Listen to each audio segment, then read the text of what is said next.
So okay, welcome. Seventh video நினைக்கிறேன். So first வந்து financial intermediaries அப்படின்னு சொல்லி ஒரு கேட்டகரி ஆஃப் பீப்புள் வந்து நம்மளுக்கு இன்ட்ரடியூஸ் பண்றாங்க. ஸோ வாட் இஸ் இன்டர்மீடியட்ரிஸ்னா என்ன? இரண்டு நபர்களுக்கு நடுவில் இருப்பவர்கள் தான் வந்து இன்டர்மீடியட்ரி. கரெக்ட் தானே? ரெண்டு பேர் வந்து ரிலேஷன்ஷிப்ல இருக்காங்கன்னா நடுவில் ஒருத்தர் வந்து கொண்டு போய் தூதுவரா போறாருன்னா அவர் பேர் என்ன? அவர் இன்டர்மீடியட்ரி. ஸோ அது மாதிரி வந்து இன்டர்மீடியட்ரியா வந்து இருக்குது. ஸோ ஃபினான்ஸ் சம்பந்தமாக இன்டர்மீடியட்ரியாக பணி செய்யக்கூடிய இது ஆர்கனைசேஷன்ஸ் இல்ல இன்ஸ்டிடியூஷன்ஸ், இவங்க தான் வந்து நம்ம வந்து முக்கியமா பார்க்க போறோம். இதுல வந்து ரெண்டு ரொம்ப ரொம்ப முக்கியமான அமைப்பு அப்படின்னு பார்த்தோன்னா RBI, reserve bank of India, அது ஒரு பெரிய ஒரு அமைப்பு. ஸோ இவங்க வந்து ஒரு இன்டர்மீடியட்ரியா இருக்காங்க. யாருக்கு இன்டர்மீடியட்ரியா இருக்காங்க? Between all types of banks and people, அதே மாதிரி கவர்மெண்ட் அண்ட் பேங்க்ஸ், இதே மாதிரி பீப்புள் அண்ட் பீப்புள் ஆல்சோ. என்கிட்ட எக்ஸ்ட்ரா காசு இருக்கு, நான் டெபாசிட் பண்றேன் ஒரு பேங்க்ல, இன்னொருத்தவருக்கு காசு தேவைப்படுது, அவர் பேங்க்ல லோன் வாங்குறாரு. நாங்க டைரக்டா பண்ண முடியும். எனக்கு வந்து அவர் யாருன்னு தெரிஞ்சு அவர் மேல நம்பிக்கை இருந்துச்சுன்னா நான் டைரக்டாவே லெண்டிங் கொடுக்க முடியும். இந்த லெண்டிங்க்கு பேர் என்ன? இப்போ இது ரொம்ப ரொம்ப ஃபேமஸ் ஆயிட்டு இருக்கு. இது வந்து டிஜிட்டல் இதுல வந்து ஃபினான்ஸ்ல வந்து இது ஒரு அங்கமாக ஆயிட்டு இருக்கு. இது பேர் வந்து peer to peer lending. Peer to peer lending. அந்த கதை சாத்தி இந்த கதை சாத்தி சத்தம் பண்ணாங்க. Okay. So this is called peer to peer lending. Peer to பியர்னா ஒருத்தர் இன்னொருத்தர் லெண்டிங். ஸோ இது வந்து இப்போ இருக்கக்கூடிய இந்த டிஜிட்டல் ஃபினான்ஸ்ல வந்து பண்ணிட்டு இருக்காங்க. ஸோ உங்களுக்கு வந்து அது நம்ம போவேன். பட் இந்த இடத்துல வந்து இன்டர்மீடியேட் பேங்க்ஸ் இருக்காங்க அப்படிங்கறத நான் சொல்றேன். ஸோ அவங்களுக்கெல்லாம் ஹெட்டா வந்து ஆர்பிஐ இருக்காங்க. So this is why they are called as intermediaries. So பேங்கிங்ல இன்டர்மீடியேட்ரின்னு பார்த்தீங்கன்னா ரொம்ப முக்கியமான எல்லாத்துக்கும் அந்த தலைமை பதவியில் இருக்கக்கூடியது வந்து RBI, reserve bank of India. அப்புறம் அவங்க கீழே வந்து டைப்ஸ் ஆஃப் பேங்க்ஸ் இருக்கு. ஸோ கமர்ஷியல் பேங்க்ஸ் அப்படின்னு ஒரு டைப் இருக்கு. They are purely for profit purpose. Commercial banks எல்லாம் எப்படி? Purely for profit purpose. ரெண்டாவது இன்னொரு டைப்பு உங்களுக்கு ஆர்ஆர்பி இதெல்லாம், அதாவது வந்து ரீஜனல் ரூரல் பேங்கிங், இந்த மாதிரி சில பேங்க்ஸ் எல்லாம் இருக்கு உங்களுக்கு. இதெல்லாம் எப்படின்னா ஸ்பெசிபிக் பர்பஸ்க்காக இருக்கும். அதாவது வந்து ஒரு டார்கெட்டட் ஆடியன்ஸ் இருப்பாங்க. இப்போ கமர்ஷியல் பேங்கிங்ல அப்படி கிடையாது, எல்லாருமே ஆடியன்ஸ் தான், எல்லாருமே என்னோட டார்கெட்டட் கஸ்டமர் தான். பட் ஆர்ஆர்பி, எல்ஏபி இதுலலாம் வந்து உங்களுக்கு வந்து இவங்களுக்கான ஒரு பேங்க் அப்படின்னு சொல்லி டார்கெட்டட் ஆடியன்ஸ் இருப்பாங்க. ரீஜனல் ரூரல் பேங்க் வந்து ஃபார்மிங் கம்யூனிட்டிக்காகவே உருவாக்கப்படுற ஒரு பேங்கா இருக்கும். ஸோ இந்த மாதிரி. அடுத்தது கோஆபரேட்டிவ்ஸ். கோஆபரேட்டிவ்ஸ் அப்படின்னா என்னன்னா கூட்டு முயற்சி, கூட்டு இது. ஸோ தீஸ் ஆர் லைக் ஒரு கோஆபரேட்டிவ் சொசைட்டி இருக்கும். அந்த கோஆபரேட்டிவ் சொசைட்டில ஒன்னா சேர்ந்து எல்லாரும் காசு போட்டு ஒரு பேங்கிங் ஆபரேஷன் ஆரம்பிச்சிருப்பாங்க. இட் இஸ் லைக் அவங்களுக்குள்ள கடன் கொடுத்துக்குவாங்க, அவங்களுக்குள்ள எடுத்து பண்ணிக்குவாங்க. இந்த மாதிரி இருக்கக்கூடிய ரெஜிஸ்ட்ரேஷன்ஸ் இருக்கு. ஸோ இது ஒரு டைப் ஆஃப் கோஆபரேட்டிவ். இது எப்படி ஃபார்ம் பண்றாங்க, இது எந்த ஆக்ட்ல வருது, அண்ட் என்ன யார் இன்சார்ஜ், இதெல்லாம் நம்ம வந்து படிப்போம். ஸோ இதுல கோஆபரேட்டிவ் சொசைட்டிஸ்குள்ள டைப்னு பார்த்தா அர்பன், ஸ்டேட், சென்ட்ரல், ஸோ இது மாதிரி நிறைய டைப்ஸ் இருக்கு. ஸோ இவங்களை நம்ம விட்டுருவோம். அடுத்தது பேங்க் அல்லாத, பேங்கிங் மட்டும்தான் ஃபினான்ஸுக்கு சம்மந்தம் கிடையாது. ஃபினான்ஸ்ல பேங்கிங் இல்லாமையும் பல விஷயங்கள் இருக்கு. என்னென்ன இருக்கு? இன்சூரன்ஸ் இருக்கு, மியூச்சுவல் ஃபண்ட்ஸ் இருக்கு உங்களுக்கு. அதே மாதிரி வந்து டார்கெட்டட் லோன் கொடுக்கறது இருக்கு. அதே லோன் கொடுக்கறது எப்படின்னா மக்களுக்கு லோன் கொடுக்கறது கிடையாது, பேங்க்ஸ்க்கே லோன் கொடுக்குறது. ஸோ இப்போ பேங்க்ஸ் வந்து ஆர்பிஐ கடன் வாங்குறாங்கன்னு சொன்னேன். அதே மாதிரி பேங்க்குங்க வந்து சில என்பிஎஃப்சிஸ் வந்து கடன் வாங்கலாம். ஸோ அது மாதிரி இருக்கக்கூடிய சில என்பிஎஃப்சிஸ். அடுத்தது பேங்கிங் அல்லாத மற்ற ஃபினான்ஸ் சம்பந்தமா அப்படின்னு சொன்னா இப்போ கோல்டு லோன், முத்தூத் மாதிரி ஆட்கள், உங்களுக்கு வந்து கொசமட்டம் மாதிரி ஆட்கள். இது இல்லாம வந்து உங்களுக்கு வந்து பஜாஜ் ஃபின்சர்வ், உங்களுக்கு வந்து தானி பே, இது மாதிரிலாம் நிறைய இருக்கு உங்களுக்கு வந்து. ஸோ இதெல்லாம் வந்து ஒரு டைப் ஆஃப் நான் பேங்கிங் ஃபினான்ஸ். ஸோ இதை பத்தி எல்லாம் படிக்க போறோம். இதெல்லாம் இது டைப்ஸ் என்ன, டிஃப்ரெண்டான டைப்ஸ் என்ன, அதோட ஆர்கனைசேஷன் எப்படி, ஸோ இதை பத்தி எல்லாம் நம்ம வந்து படிக்க வேண்டிய கட்டாயம் இருக்கு இதுல. So this is what they're saying. So உங்களுக்கு வந்து என்ன சொல்லியிருக்காங்க? Financial இன்டர்மீடியேட்டரி they are the middleman between two parties. ஒரு ஃபினான்ஷியல் டிரான்சாக்ஷனுக்கு இரண்டு ஒரு நடு மிடில் பார்ட்டியா இருக்காங்க. ஸோ லெண்டர் வர்சஸ் பாரோவரா இருக்கலாம், இன்வெஸ்டர் அவங்களுக்குள்ள ரிலேஷன்ஷிப்பா இருக்கலாம். தென் ஆண்டர்பிரினர்ஸ்க்கும் பாரோவர்ஸ்க்கும் ரிலேஷன்ஷிப்பா இருக்கலாம். ஸோ இது எல்லாமே வந்து உங்களுக்கு வந்து இதுதான். So how does insurance companies work? So நம்ம எல்லாம் இன்சூரன்ஸ் எடுத்தோம் அப்படின்னா வருஷத்துக்கு ஒரு தடவையோ இல்லை மாசத்துக்கு ஒரு தடவையோ இல்லை குவார்டருக்கு ஒரு தடவையோ சம்திங்ல நம்ம வந்து ஒரு அமௌண்ட் பே பண்ணுவோம். அந்த அமௌண்ட்டை அந்த இன்சூரன்ஸ் ஹவுஸ் வந்து 100 பேர் 200 பேர்கிட்ட 1000 பேர் லட்சம் பேர்கிட்ட கலெக்ட் பண்ணுவாங்க. சின்ன சின்ன அமௌண்ட்டா கலெக்ட் பண்ணி ஒரு பெரிய அமௌண்ட் அவங்களுக்கு வருது. இதை தே வில் இன்வெஸ்ட் மியூச்சுவல் ஃபண்ட்ல இன்வெஸ்ட் பண்ணுவாங்க, இல்ல டைரக்டா ஷேர் மார்க்கெட்ல இன்வெஸ்ட் பண்ணுவாங்க, இல்ல டைரக்டா வந்து உங்களுக்கு வந்து லெண்டிங் டைரக்டா அவங்களே லெண்டிங் கூட கொடுக்கலாம். சரிங்களா? ஸோ இது மாதிரி விஷயம்லாம் பண்ணி உங்களுக்கு அந்த காசை வச்சு லாபம் சம்பாரிச்சு தே வில் earn. அதுல வர்ற லாபத்தை வச்சு இன்சூரன்ஸ் போட்டிருக்கவங்களுக்கு ஸ்கீமை பொறுத்து இருக்கு. சில பேருக்கு வந்து ஒரு 10-20 வருஷத்துக்கு அப்புறம் திருப்பி கொடுக்குற மாதிரி ஸ்கீம் இருக்கும். சில பேருக்கு திருப்பி எல்லாம் நீ கொடுக்க வேணாம், ஏதாவது ஒரு அசம்பாவிதம் நடக்கும்போது மாத்திரம் வந்து காசு கொடுக்குற மாதிரி இருக்கும்.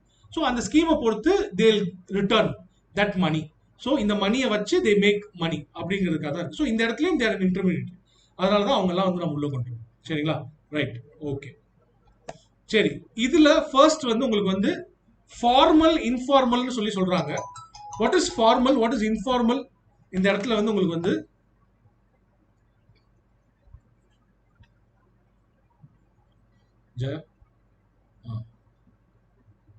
சரி, ஓகே. இப்போ வா. ஸோ உங்களுக்கு வந்து நான் சொன்ன மாதிரி வந்து what I was telling, formal informal அப்படின்னு சொல்லி 2 டைப்ஸ் ஆஃப் பீப்புள் வந்து உங்களுக்கு இருக்காங்க. ஸோ ஃபார்மல் என்ன, இன்ஃபார்மல் என்ன? ஃபார்மல்னா என்ன, ஒரு செட் ஆஃப் ரெகுலேஷன் இருக்கும், ஒரு செட் ஆஃப் ஆல்ரெடி கவர்மெண்ட் சப்போர்ட்டோட இல்லை கவர்மெண்டோட மேல் பார்வையில் ஏற்கனவே சட்டங்கள் அமைக்கப்பட்டு அந்த சட்டங்களில் கீழே ஸ்டாச்சுட்டரி சட்டங்கள் இருந்து அதனால ரெகுலேட் செய்யப்பட்டு அமைக்கப்பட்டு உருவாகக்கூடிய அந்த இதெல்லாம் ஃபார்மல் கீழே வரும். இன்ஃபார்மல் அப்படின்னு எடுத்துக்கிட்டோம்னா நம்மளோட சேட்டுங்க பெஸ்ட் எக்ஸாம்பிள். ஸோ அவங்க வந்து உங்களுக்கு வந்து இன்ஃபார்மல் இதில் வந்து உள்ள வந்துடுறாங்க. So these people are informal. எந்த ஒரு ரெகுலேஷனும் கிடையாது. கந்து வெட்டி கொடுக்குறவன், சும்மா வந்து நீங்க வந்து வெளியில இருந்து வாங்குறாங்கல்ல, இந்த செட்டியாருங்கள்ட்ட வாங்குறது, ஸோ ஸோ அந்த கணக்கு வந்து informal. There is no legal protection. உங்களுக்குன்னு வந்து எந்த லீகல் ப்ரொடெக்ஷன் இல்லாத ஒரு ஒரு செட்டப்ல நீங்க வந்து இன்டர்மீடியட் இருக்கும்போது அவங்க வந்து இன்ஃபார்மல். இன்ஃபார்மல்ல இருந்து எல்லாத்தையும் ஃபார்மலுக்கு கொண்டு வர்றது தான் வந்து ஒரு கவர்மெண்டோட ஒரு ஒன் ஆஃப் தி முக்கியமான ஒர்க்கா இருக்கு. அதனாலதான் ஃபினான்ஷியல் இன்க்ளூஷனை பத்தி பேசுறோம். எல்லாம் பேங்க்குக்கு வர ஆரம்பிச்சிட்டாங்க, பேங்க்ல காசு போட ஆரம்பிச்சிட்டாங்க, சம்பளம் எல்லாம் பேங்க்லயே வாங்க ஆரம்பிச்சிட்டாங்க. ஏன் வந்து உங்களுக்கு ரொம்ப இம்பார்ட்டன்டா சொல்றாங்கன்னா கையில கேஷ் சம்பளம் வாங்காதுங்க, மாசம் வந்து உங்க சம்பளத்தை பேங்க் மூலமாக வாங்க. எதுக்கு சொல்றாங்க அப்படின்னா அது ரெக்கார்ட் ஆயிடுது. ஒன்னு டாக்ஸ் பர்பஸ்க்கு அது நம்மளுக்கு வந்து தேவைப்படுது, இன்னொன்னு அவங்களுக்கும் நல்லது. நான் அப்படி வாங்கும் போது என்ன ஆகுது, ஒரு 20,000 30,000 நான் மாசம் மாசம் வாங்கும்போது அதை காமிச்சு என்னால லோன் வாங்க முடியும். திடீர்னு எனக்கு ஒரு தேவைப்படுது அப்படின்னா அதை நான் யூஸ் பண்ணிக்க முடியும். இதே நான் கேஷ்ல வாங்கிட்டு இருந்தேன்னா அது கணக்குல எங்கேயுமே நான் உண்மையாவே 30,000 தான் வாங்குறேனா, உண்மையாவே 25,000 தான் வாங்குறேனா அப்படிங்கிறது வந்து எங்கேயுமே நம்மளுக்கு தெரியாது. ஸோ இந்த மாதிரி விஷயத்துக்காக தான் இன்ஃபார்மல் இருந்து ஃபார்மல் எக்கானமிக்கு எல்லா மக்களையும் கொண்டு வரணும் அப்படின்றது கவர்மெண்டோட முக்கியமான ஒரு ஒர்க்கா இருக்கு. சரி சார், ரிசர்வ் பேங்க் ஆஃப் இந்தியாவோட ஹிஸ்டரி கொஞ்சம் எடுத்து பார்ப்போம். ரிசர்வ் பேங்க் ஆஃப் இந்தியாவோட ஹிஸ்டரி எடுத்து பார்த்தீங்கன்னா 1913 வந்து இந்தியாவில் நிறைய கமர்ஷியல் பேங்க்ஸ் வந்து உங்களுக்கு வந்து உருவாச்சு. There are lot of commercial banks. But அவங்கள மானிட்டர் பண்றதுக்கோ ரெகுலேட் பண்றதுக்கோ எந்த ஒரு மேல் அமைப்பு எதுவுமே கிடையாது.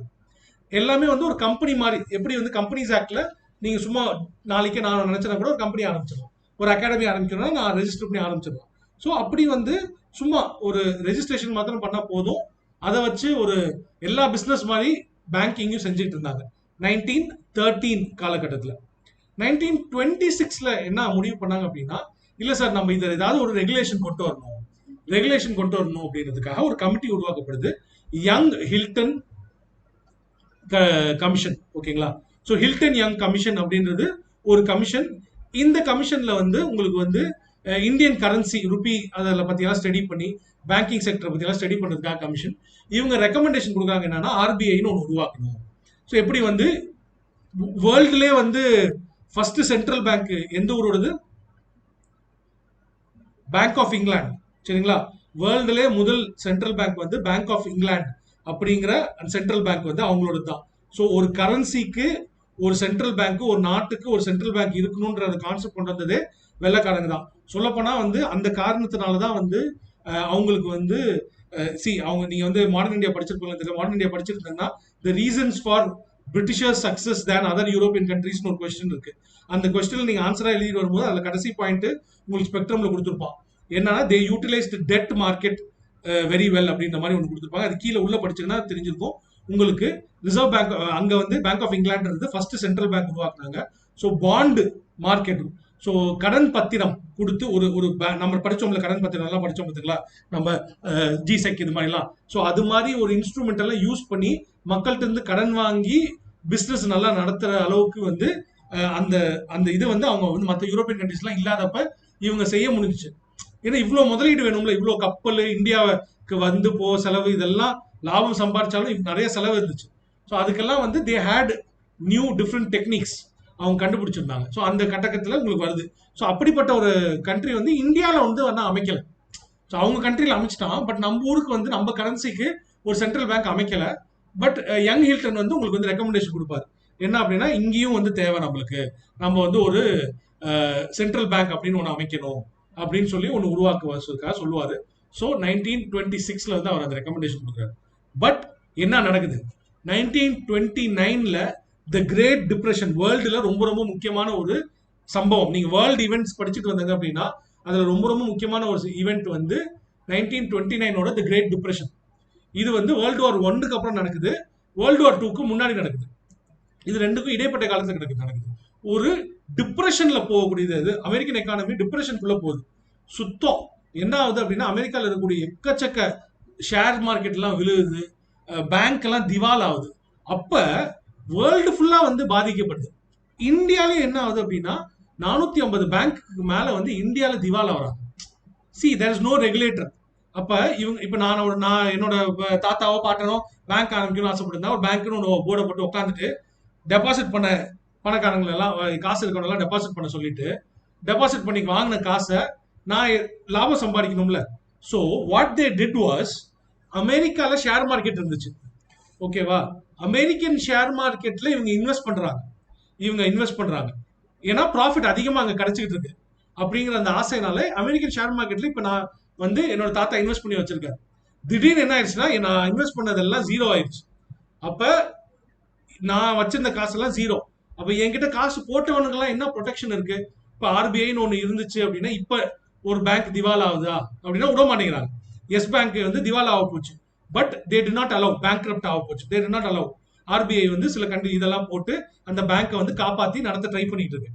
ஸோ இந்த மாதிரி ஒரு கண்டிஷன் அப்ப இல்ல. அப்ப என்ன ஆயிடுச்சு, எங்கிட்ட காசு போட்டவங்க எல்லாம் ஜீரோ, கம்பெனி வந்து நஷ்டமாயிடுச்சு அப்படின்னு அனௌன்ஸ் பண்ணா முடிஞ்சு போச்சு. ஏன்னா இது கம்பெனிஸ் ஆக்ட் அப்படி. ஸோ இந்த மாதிரி ஆகும்போது அப்பதான் வந்து அவங்களுக்கு வந்து ஒரு ரியலைசேஷன் வருது. ஓஹோ, நம்ம ரெக்கமெண்டேஷன் 26ல கொடுத்தாங்களே, அப்பவே நம்ம ஸ்டார்ட் பண்ணிருக்கணும், we did a mistake அப்படின்னு சொல்லி 1934ல ஆர்பிஐ ஆக்ட் உங்களுக்கு உருவாகுது. பட் இதுக்கு முன்னாடி ஒரு சின்ன கதை உங்களுக்கு. இந்த ஆர்பிஐ என்ன செய்யலாம் அப்படின்னு ஒரு இது இருக்கும்போது ஒரு கேள்வி இந்தியாவுக்கு வர்றாங்க. இந்தியாவுக்கு வந்துதான் வந்து உங்களுக்கு வந்து இந்த கமிஷன் வந்து ஸ்டடி பண்ணுது. இந்த கமிஷன் வந்து உங்களுக்கு இந்தியாவுக்கு வந்து ஸ்டடி பண்ணுது. ஸ்டடி பண்ணும்போது இந்த கமிஷன் கிட்ட பிஆர் அம்பேத்கர் வந்து ஒரு இது கொடுக்குறாரு, அவரோட ரிசர்ச் கொடுக்குறாரு. பிஆர் அம்பேத்கர் வந்து 1926லேயே வந்து அவர் வந்து ஒரு ரிசர்ச் கொடுக்குறாரு யங் ஹில்டன் கமிஷனுக்கு. அவரோட பேப்பர் தராரு.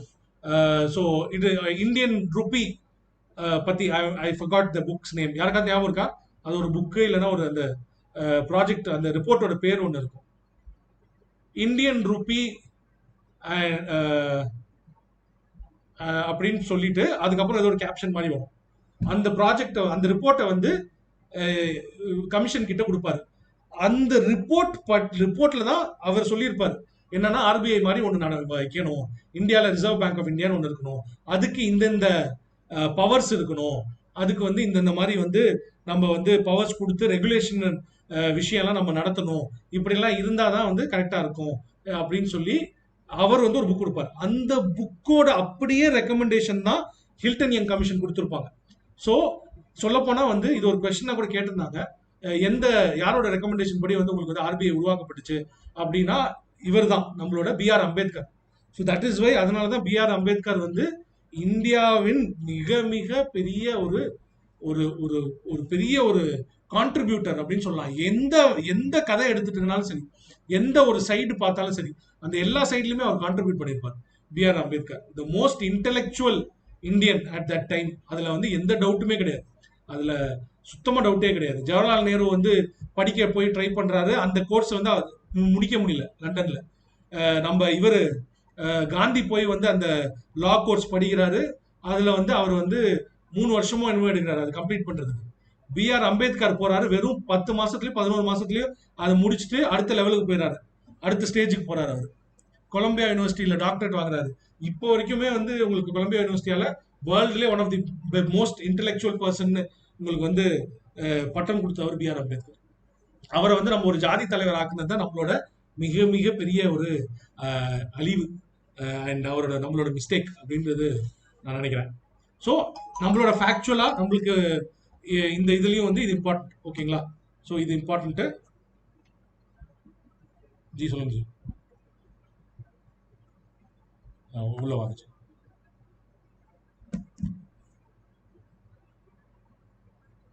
ஸோ அது ஒரு கொஸ்டின். அந்த கொஸ்டின்ல வந்து உங்களுக்கு தெரியணும் யாரோட ரெக்கமெண்டேஷன் படி ஆர்பிஐ உருவாச்சு அப்படின்னா அந்த அந்த புக்கோட எக்ஸாக்ட் நேம் நான் வந்து உங்களுக்கு சொல்றேன். சரிங்களா? ஸோ இந்தியன் ருப்பி அப்படின்னு ஸ்டார்ட் ஆகும். இந்தியன் ருப்பியை பத்தி தான் அந்த ஒரு ரிசர்ச் ரிப்போர்ட் பிஆர் அம்பேத்கர் கொடுத்துருப்பார்.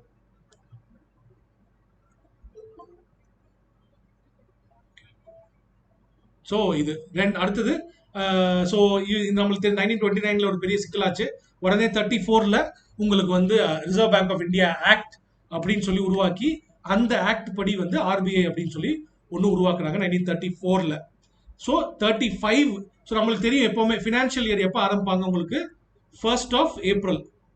ஸோ 1st of Aprilல இருந்து ஸோ 2035 1st of Aprilல வந்து உங்களுக்கு வந்து ஆர்பிஐ அப்படின்றது ஆரம்பிக்குது. நம்மளோட ஃபர்ஸ்ட் கவர்னர் யாரு அப்படின்னா வந்து சார் ஆஸ்போர்ன் ஸ்மித். ஸோ இவர் தான் வந்து ஆர்பிஐயோட முதல் கவர்னரா இருக்காரு. இவர் வந்து உங்களுக்கு இருக்காரு. ஆனா இது ஃபுல் அண்ட் ஃபுல் இப்ப இருக்கிற மாதிரி கவர்மெண்ட்டுக்கு 100% சொந்தமானதா அப்படின்னு கேட்டாங்கன்னா கிடையாது. It is not, the ownership is not with the government. உங்களுக்கு வந்து பிரைவேட் இண்டிவிஜுவல்ஸோட ஓனர்ஷிப்ல தான் இருக்கு. 4.4% மட்டும் தான் வந்து கவர்மெண்ட்டுக்கு சொந்தமா இருக்கு. சரி, அடுத்தது ஆர்பிஐ ஆக்ட் உருவாக்குனதுக்கு அப்புறம் உங்களுக்கு வந்து என்ன சொல்றாங்க அப்படின்னா ஷெட்யூல் பேங்க்ஸ் அப்படின்னு ஒரு கான்செப்ட் கொடுக்குறாங்க. ஸோ ஷெட்யூல் பேங்க்ஸ் இதெல்லாம் நம்ம என்னன்னு படிப்போம். So don't worry. Schedule banks அப்படின்னு ஒரு கான்செப்ட் பண்றாங்க. அதுல சில கண்டிஷன் போறாங்க. என்ன, இந்த சிஆர்ஆர் இப்படி மெயின்டைன் பண்ணணும் அப்படின்னு இருக்கிறதுங்களுக்கு மாத்திரம் ஷெட்யூல்னு நான் வந்து ஒரு லிஸ்ட்ல வந்து அவங்களை நான் சேர்த்துக்குவேன் அப்படிங்கிற மாதிரி அந்த கண்டிஷன் சொல்றாங்க. 43 and 49 ரெண்டாவது செகண்ட் கவர்னரா வந்து சிடி தேஷ்முக் அவர் வந்து பதவி இருக்கிறாரு.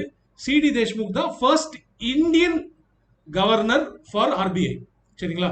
ஸோ ஃபர்ஸ்ட் கவர்னர்னு கேட்டா ஆஸ்பான் ஸ்மித், இந்தியன் கவர்னர்னு கேட்டா சிடி தேஷ்முக். உங்களுக்கு சொல்ல தெரியணும். இதே சிடி தேஷ்முக் தான் வந்து பிரெண்டன் உட்ஸ் கான்ஃபரன்ஸ்ல பார்ட்டிசிபேட் பண்ணியிருப்பார். உங்களுக்கு இன்னொரு கேள்வி வரும். பிரெண்டன் உட்ஸ்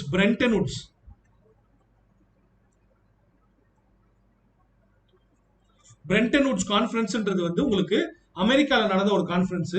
அந்த கான்ஃபரன்ஸ்ல தான் உங்களுக்கு வந்து வேர்ல்டு பேங்க் அப்படின்னு ஒன்று உருவாக்கலாம்.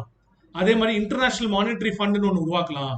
அதே மாதிரி வந்து உங்களுக்கு வந்து இது அது பேர்னா வேர்ல்ட் ட்ரேட் ஆர்கனைசேஷன் மாதிரி ஒன்று உருவாக்கலாம்னு ட்ரை பண்ணுவாங்க. பட் அது சக்சஸ் ஆகாது. ஸோ இது மாதிரி வந்து அந்த அந்த அந்த யோசனைகள் வந்து இந்த பிரெண்டன் உட்ஸ் கான்ஃபரன்ஸ்ல தான் நடக்கும். இந்த பிரெண்டன் உட்ஸ் கான்ஃபரன்ஸ்க்கு அப்புறம் தான் வந்து கோல்டுக்கு நிகராக வந்து நம்மளோட ரூபா அந்த கரன்சியோட மதிப்பு இருக்கணும்னு அவசியம் இல்லை, நம்ம அதை சேஞ்ச் பண்ணலாம் அப்படிங்கிற மாதிரி அந்த தாட் ப்ராசஸ் எல்லாம் உருவாகும். ஸோ அதை பத்தி நம்ம தனியா படிப்போம்.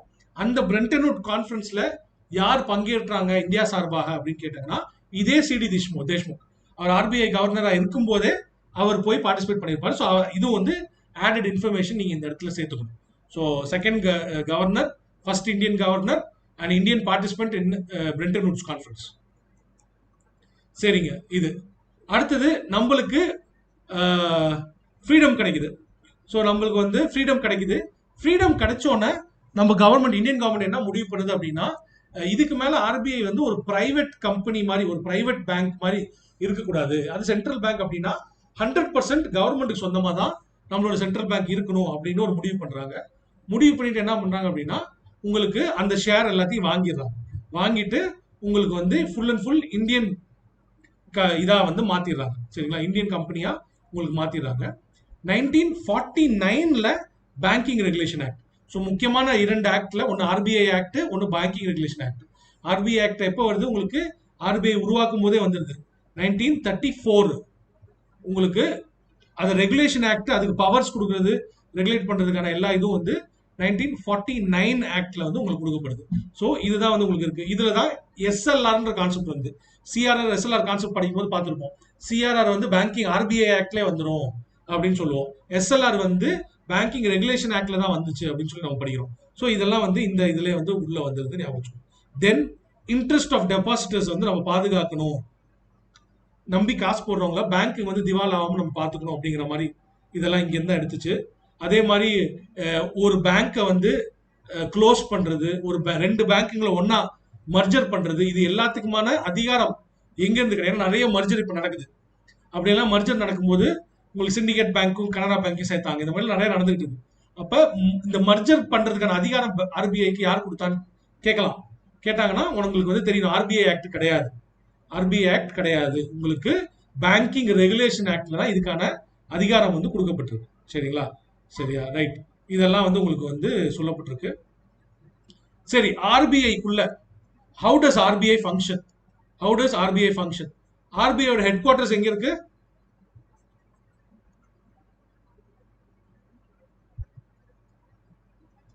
ஆர்பிஐயோட ஹெட் குவார்டர்ஸ் மும்பைல இருக்கு. இது இல்லாம 3 பிரான்ச்சஸ் இருக்கு. 3 regional branches, regional head quarters எல்லாம் சொல்லலாம். ரீஜனல் இது இருக்கு, மெயின் பிரான்ச்சஸ் இருக்கு. சென்னை, கல்கட்டா அண்ட் டெல்லி. சரிங்களா?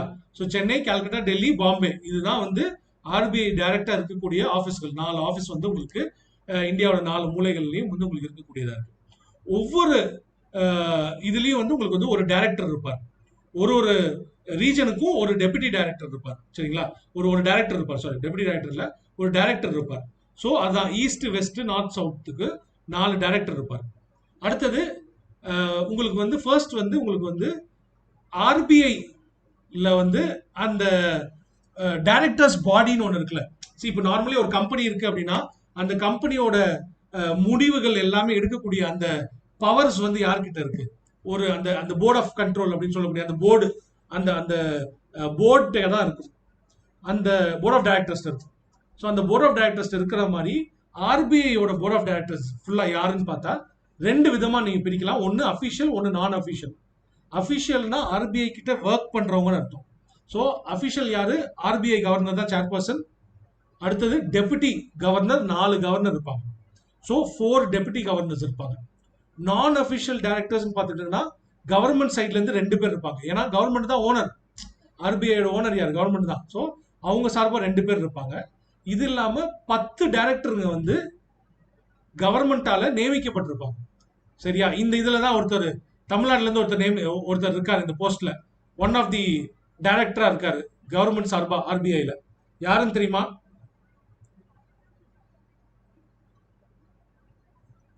யாருக்காவது? சிவா தெரியுமே உனக்கு? ரொம்ப ரீசெண்டா அதாவது ஒரு குடிசையில் இது நெருப்பு பத்துக்கிச்சுன்னா நல்ல தண்ணி ஜலத்துக்காக, நல்ல ஜலத்துக்காக அலைய முடியாது, சாக்கடை தண்ணியா இருந்தா கூட வீசலாம். அது மாதிரிதான் திமுகவை தோக்கடிப்பதற்காக வந்து நம்ம வந்து சசிகலாவை கூட யூஸ் பண்ணலாம் அப்படின்ற மாதிரி வந்து சாக்கடை தண்ணியும் சசிகலாவையும் வந்து ஒன்னா பேசினாங்கன்னு சொல்லி ஒரு பெரிய கான்ட்ரவர்ஷியல் சிக்கினார் ஒருத்தர். ரஜினிகாந்த் எப்படியாவது அரசியலுக்குள்ள வரணும் அப்படின்னு சொல்லி ரொம்ப முயற்சி செஞ்சவர். ஆடிட்டர் குருமூர்த்தி. யாருக்குமே இவரை பத்தி தெரியாதா? அப்படின்னா வந்து தமிழ்நாடு அரசியல நீங்க பாக்குறது இல்லைன்னு அர்த்தம். ஆடிட்டர் குருமூர்த்தி ஹீஸ் இந்த இதுல பிஜேபிக்கு ரொம்ப க்ளோஸா இருந்தாரு. பட் இப்ப வந்து கொஞ்சம் அவர் வந்து இப்ப கொஞ்சம் சீன்ல இல்லை. ரொம்ப நடுவில் வந்து ரொம்ப பேசிட்டு இருந்தார். Okay, so he is one of the director.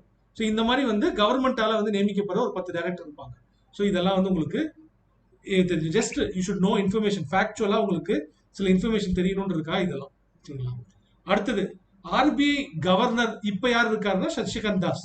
Sasikanth Das retired IAS officer, உங்களுக்கு ஹிஸ்டரி மேஜர். ஸோ அதுதான் சொன்னாங்க, ஹிஸ்டரி மேஜர் படிச்சவர் போய் போட்டிருக்காங்களே அப்படின்னு. But IAS officer are journalist. அவர் வந்து ஃபினான்ஸ் செக்ரட்டரியா ஒர்க் பண்ணியிருக்காரு. ஸோ அதனால வந்து ஃபினான்ஸ் அவருக்கு வந்து பேக்ரவுண்ட் இருக்கு அப்படிங்கிறதுனால அவரை போட்டாங்க. And then he replaced Urjit Patel. Urjit பட்டேலை வந்து அவர் ரீப்ளேஸ் பண்ணாரு. உர்ஜித் பட்டேல் யாரை ரீப்ளேஸ் பண்ணாரு? ரகுராம் ராஜனை ரீப்ளேஸ் பண்ணாரு. ஸோ உங்களுக்கு தெரிஞ்சது அது. ரகுராம் ராஜனுக்கு அப்புறம் உர்ஜித் பட்டேல் வந்தாரு. உர்ஜித் பட்டேலுக்கு அப்புறம் வந்து இப்ப வந்து சசிகாந்த் தாஸ் இருக்காரு. ஸோ ஆர்பிஐ ஆக்ட் படி 4 கவர்னர், டெப்டி கவர்னருக்கு மேல இருக்கக்கூடாது, not more then 4 deputy governors அப்படின்னு சொல்லி ஆர்பிஐ ஆக்ட்ல மென்ஷன் பண்ணியிருக்குன்னு சொல்றாங்க. அடுத்தது governor and deputy governor usually 3 years அவங்களுக்கு வந்து பதவிக்காலம் வந்து யூஸ்வலி 3 இயர்ஸ் இருக்கும் அப்படிங்கிறத சொல்றாங்க. அண்ட் இவங்களை எப்படி செலக்ட் பண்றாங்கன்றது இருக்கிறதுல very important. Financial sector regulatory appointments and search committee அப்படின்னு ஒரு கமிட்டி இருக்கு, எஃப்எஸ்ஆர்ஏசி. ஸோ எஃப்எஸ்ஆர்ஏசி அப்படின்ற அந்த கமிட்டி, அந்த கமிட்டியோட ஹெட்டா யார் இருப்பாங்க அப்படின்னா கேபினெட் செக்ரட்டரி. கேபினெட் செக்ரட்டரி தான் வந்து உங்களுக்கு அந்த கமிட்டியோட ஹெட்டா இருப்பாங்க. இந்த கமிட்டி தான் வந்து உங்களுக்கு வந்து சூஸ் பண்ணி அப்பாயின்மெண்ட்ஸ் கமிட்டிக்கு அனுப்புவாங்க. கேபினெட்டுக்கு அப்பாயின்மெண்ட்ஸ் கமிட்டி வந்து யார் ஹெட்டா இருக்காங்க? பிரைம் மினிஸ்டர் வந்து ஹெட்டா இருக்காங்க. ஸோ அதுக்கப்புறம் வந்து அவர் அப்ரூவல் கொடுத்ததுக்கு அப்புறம் உங்களுக்கு அப்பாயின்மெண்ட் செய்வாங்க. So what is the procedure? FSRAC committee வந்து headed by the cabinet secretary. அவர் வந்து உங்களுக்கு சூஸ் பண்ணுவாங்க அந்த கமிட்டி. அந்த கமிட்டி சூஸ் பண்ணதுக்கு அப்புறம் அப்பாயின்மெண்ட்ஸ் கமிட்டி அப்படின்னு கேபினெட்ல இருக்கு, மினிஸ்டர்ஸ் மத்தியில. அந்த கமிட்டியில உங்களுக்கு headed by prime minister.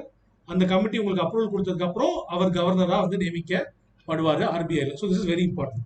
Governor, deputy governor, இது எல்லாத்துக்குமே வந்து இந்த மெத்தட்ல வந்து உங்களுக்கு வந்து சூஸ் பண்றாங்க அப்படிங்கிறது உங்களுக்கு வந்து ரொம்ப இம்பார்ட்டண்டா தெரியும்.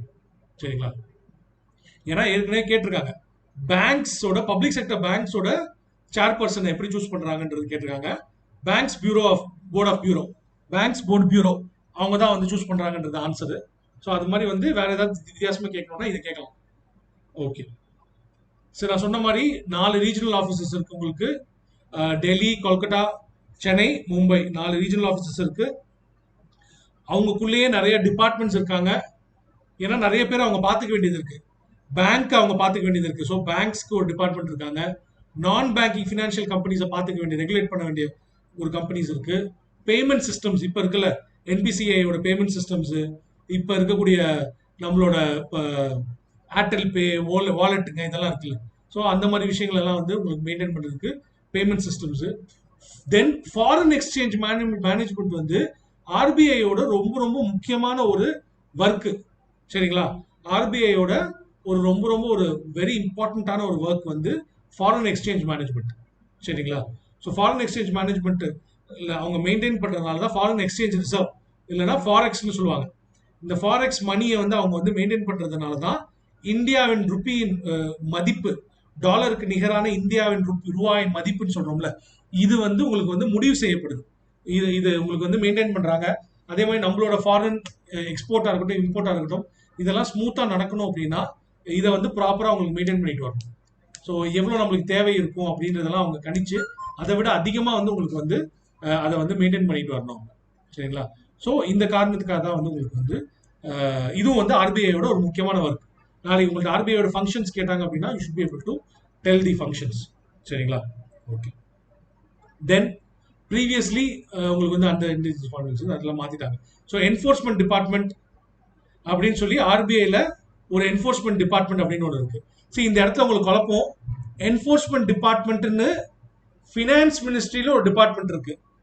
எத்தனை பேர் ஞாபகம் இருக்கு? இப்போ வந்து ரீசெண்டா வந்து சிதம்பரம் மினிஸ்டர், பழைய மினிஸ்டர் வந்து உங்களுக்கு அரெஸ்ட் பண்ணாங்க.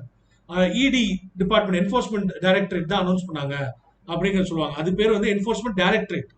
சரிங்களா?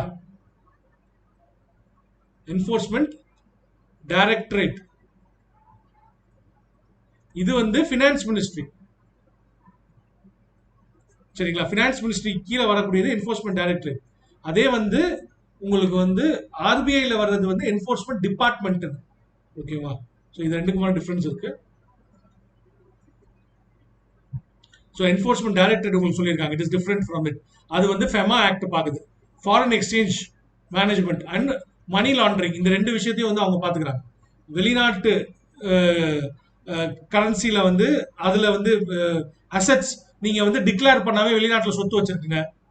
ஸோ இந்த மாதிரி இதெல்லாம் இருந்துச்சுன்னா உங்களுக்கு வந்து ஃபெமா ஆக்ட் படி தான் உங்க மேல வந்து நடவடிக்கை எடுக்கப்படும். நாளைக்கே சிவா வந்து லண்டன்ல 2 வீடு வாங்கி வச்சிருக்காரு, ஆனா சிவா வந்து இந்தியன் கவர்மெண்ட்டுக்கு ஐடில வந்து அது வந்து சொல்லவே இல்லை அப்படின்னா இந்த ஃபெமா ஆக்ட் வழியா தான் வந்து சிவா மேல கேஸ் போடலாம்.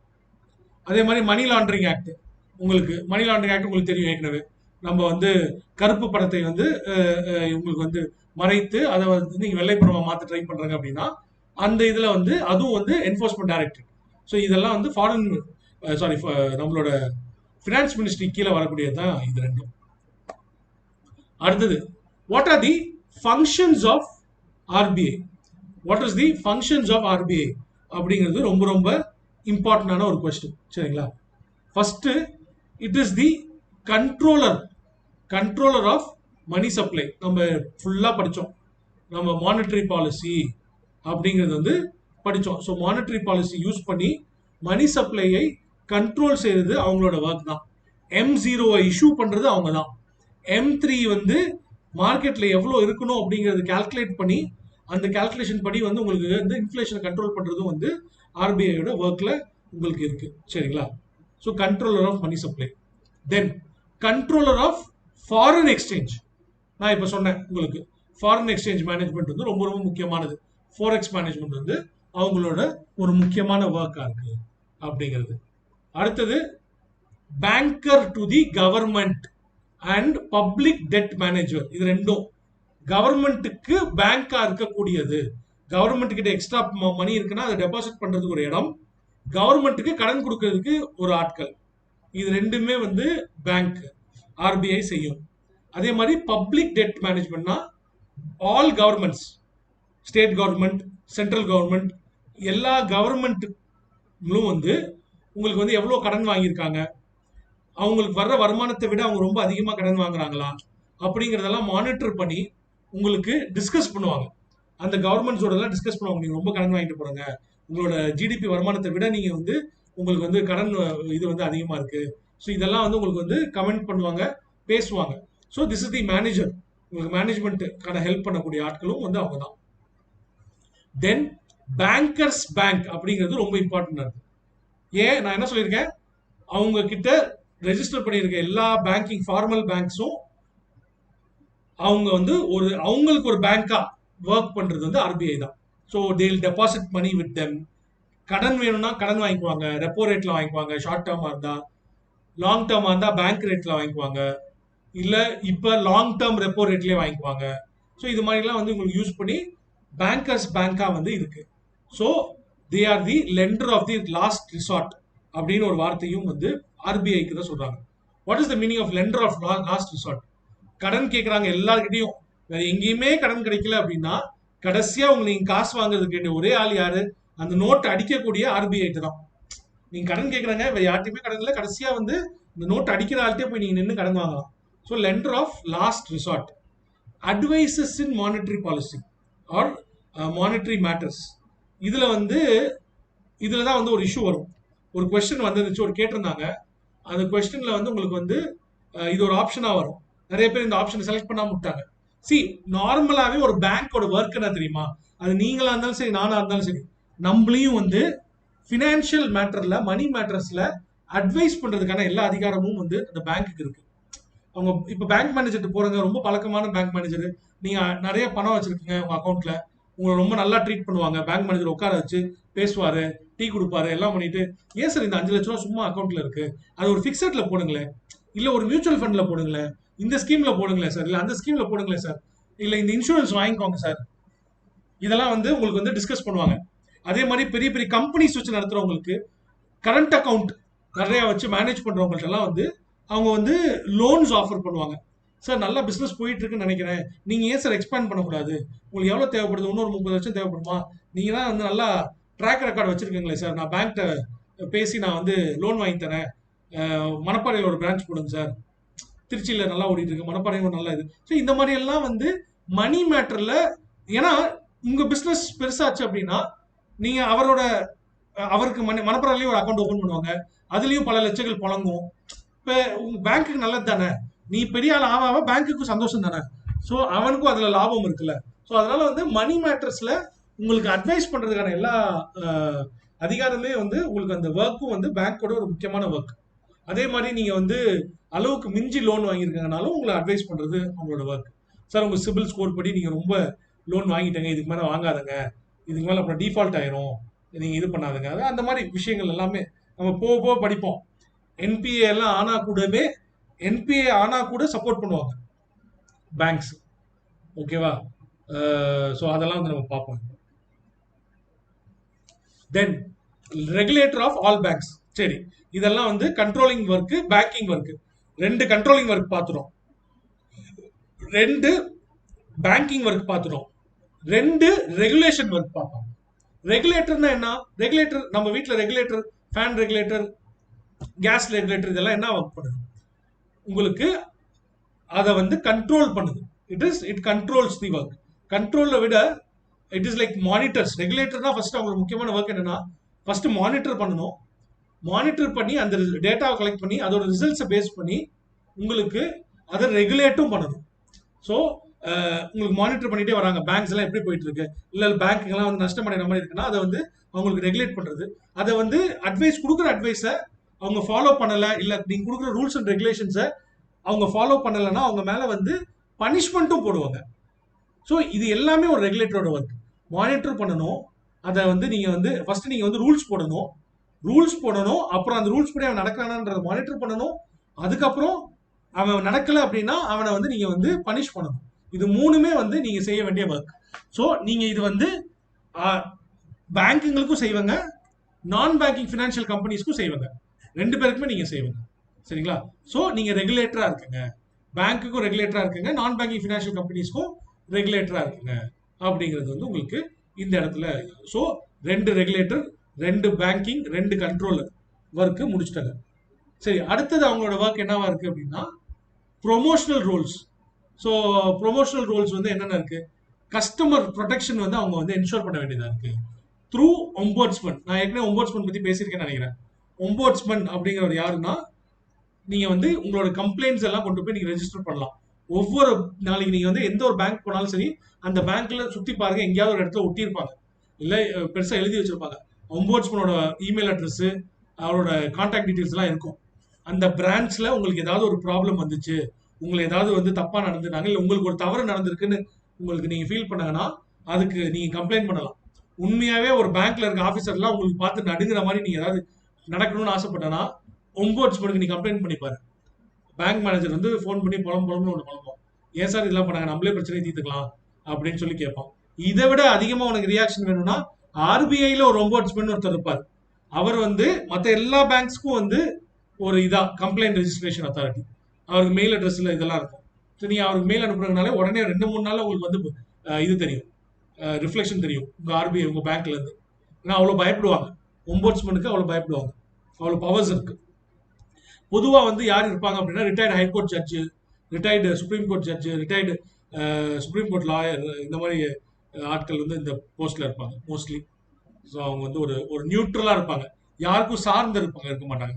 ஸோ பேங்கோட ஒம்போட்ஸ்மன் அப்படின்னா பேங்க்குக்கு சாதகமா வந்து உங்களுக்கு வந்து பதில் சொல்லுவாங்க அப்படிலாம் கிடையாது. தே வில் பி உங்களுக்கு இதாக தான் இருக்கும். தென் ஃபினான்ஷியல் இன்க்ளூஷன் கொண்டு வரணும் அப்படிங்கிறது ஒரு முக்கியமான ஒர்க் ஆர்பிஐக்கு. ஸோ அவங்க வந்து இதெல்லாம் வந்து அச்சீவ் பண்றாங்க. பிஎஸ்எல் இது மாதிரி நர்ஜிங்கு, குவாலிட்டேட்டிவ் பாலிசி எல்லாம் யூஸ் பண்ணி அவங்க இந்த ஃபினான்ஷியல் இன்க்ளூஷன் வந்து அவங்க வந்து ப்ரொமோட் பண்ணுவாங்க. தென் டேட்டா பப்ளிகேஷன் பண்ணணும் அவங்க. அவங்களோட இட்ஸ் வெரி இம்பார்ட்டன்ட் தட் அவங்க வந்து சில இன்ஃபர்மேஷன் எல்லாம் வந்து ரொம்ப ஓப்பனாக அவங்க சொல்லணும். ஒவ்வொரு பேங்க்லயும் எவ்வளோ என்பிஏ இருக்கு, பேங்க்குங்கெல்லாம் வந்து நஷ்டத்தை நோக்கி போதா, ஏன் இந்த வாட்டி ரிப்போர்ட்ல வந்து உங்களுக்கு வந்து என்ன சொல்லியிருந்தாங்க, யாராவது படிச்சுக்கலாம். இந்த இப்போ latest monetary policy committee report அப்போ வந்து உங்களுக்கு வந்து ஒரு விஷயம் கொடுத்தாங்க, நியூஸ்ல கூட போட்டாங்க, நியூஸ் பேப்பர்ல போட்டாங்க, டிஸ்கஸ் எல்லாம் பண்ணாங்களே, யாருமே கரண்ட் அஃபேர்ஸ் பார்க்கறது இல்லையா? Indian stock market is becoming a bubble. அதாவது நம்ம இவ்வளவு வளர்ந்தோம் அப்படின்னா ஸ்டாக் மார்க்கெட்டும் இவ்வளவு வளரணும். அதை விட கொஞ்சம் எக்ஸ்ட்ரா 20% எக்ஸ்ட்ரா வளர்ந்தா பரவாயில்ல. கம்பெனி ஒரு கம்பெனி இருக்கு, நான் ஒரு கம்பெனி வச்சு நடத்துறேன். அந்த கம்பெனிக்கு லாபமே வந்து ஒரு வருஷத்துக்கே 1 கோடி 2 கோடி தான் வருதுன்னு வச்சுக்குவோம். ஆனா ஷேர் மார்க்கெட்ல அந்த கம்பெனியோட மதிப்பீடு பாத்தீங்கன்னா பல 1000 கோடி இருக்கு. இப்படி ஆச்சு அப்படின்னா என் கம்பெனிக்கு மதிப்பீடு சத்தியமா அப்படியே கிடையாது. 10 கோடி ரூபாய் மதிப்புள்ள கம்பெனி தான். ஆனா ஷேர் மார்க்கெட்ல அந்த கம்பெனியோட மதிப்பீடு வந்து பல 100 கோடியா இருக்கு. அப்ப இதுக்கு பேர் என்னன்னு சொல்லுவாங்கன்னா பபிள்னு சொல்லுவாங்க. ஒரு பபிள், நான் பபிள் கம் ஊதி ஊடுற மாதிரி, அந்த மாதிரி ஒரு பபிள் எப்ப வேணாலும் உடையிறதுக்கான வாய்ப்பு இருக்கு. ஸோ ஷேர் மார்க்கெட்ன்றது அதான். நம்ம அடுத்த ஷேர் மார்க்கெட் படிக்கும்போது உங்களுக்கு தெரியும். It is like you make lot of money. உங்களுக்கு வந்து ரொம்ப ஹைப்பா இருக்கும். அப்புறம் இன்னைக்கு ஓகே, நீங்க யாருமே ஷேர் மார்க்கெட் பாக்குறது இல்ல தெரியும். ஐ டூ ஷேர் மார்க்கெட். ஸோ இன்னைக்கு என்ன நடந்துச்சு ஷேர் மார்க்கெட்ல அப்படின்னா, உங்களுக்கு வந்து 1:30 மணி வரைக்கும் ஷேர் மார்க்கெட் ஏறிக்கிட்டே இருந்துச்சு. 1:30 மணிக்கு அப்புறம் 1:30 மணி கரெக்டா இல்ல 1:15 பார் க்ளோஸ் பண்றதுக்கு முன்னாடி, அப்பனா வந்து 1:05 அந்த டைம்ல உங்களுக்கு அப்படியே வந்து உழுந்துச்சு. உங்களுக்கு வந்து 300 பாயிண்ட்ஸ் வந்து உங்களுக்கு வந்து ஷேர் மார்க்கெட் அப்படியே விழுந்துச்சு. 100 பாயிண்ட்ஸ் ஏறிச்சு, 300 பாயிண்ட்ஸ் இறங்குச்சு. அப்படியே உங்களுக்கு வந்து so it's actually it was very nice. உங்களுக்கு வந்து ஸோ தட் வாஸ் தேர். முடிஞ்சா ஷோ யூ. ஓகே, நான் க்ளோஸ் பண்ணிட்டேன்.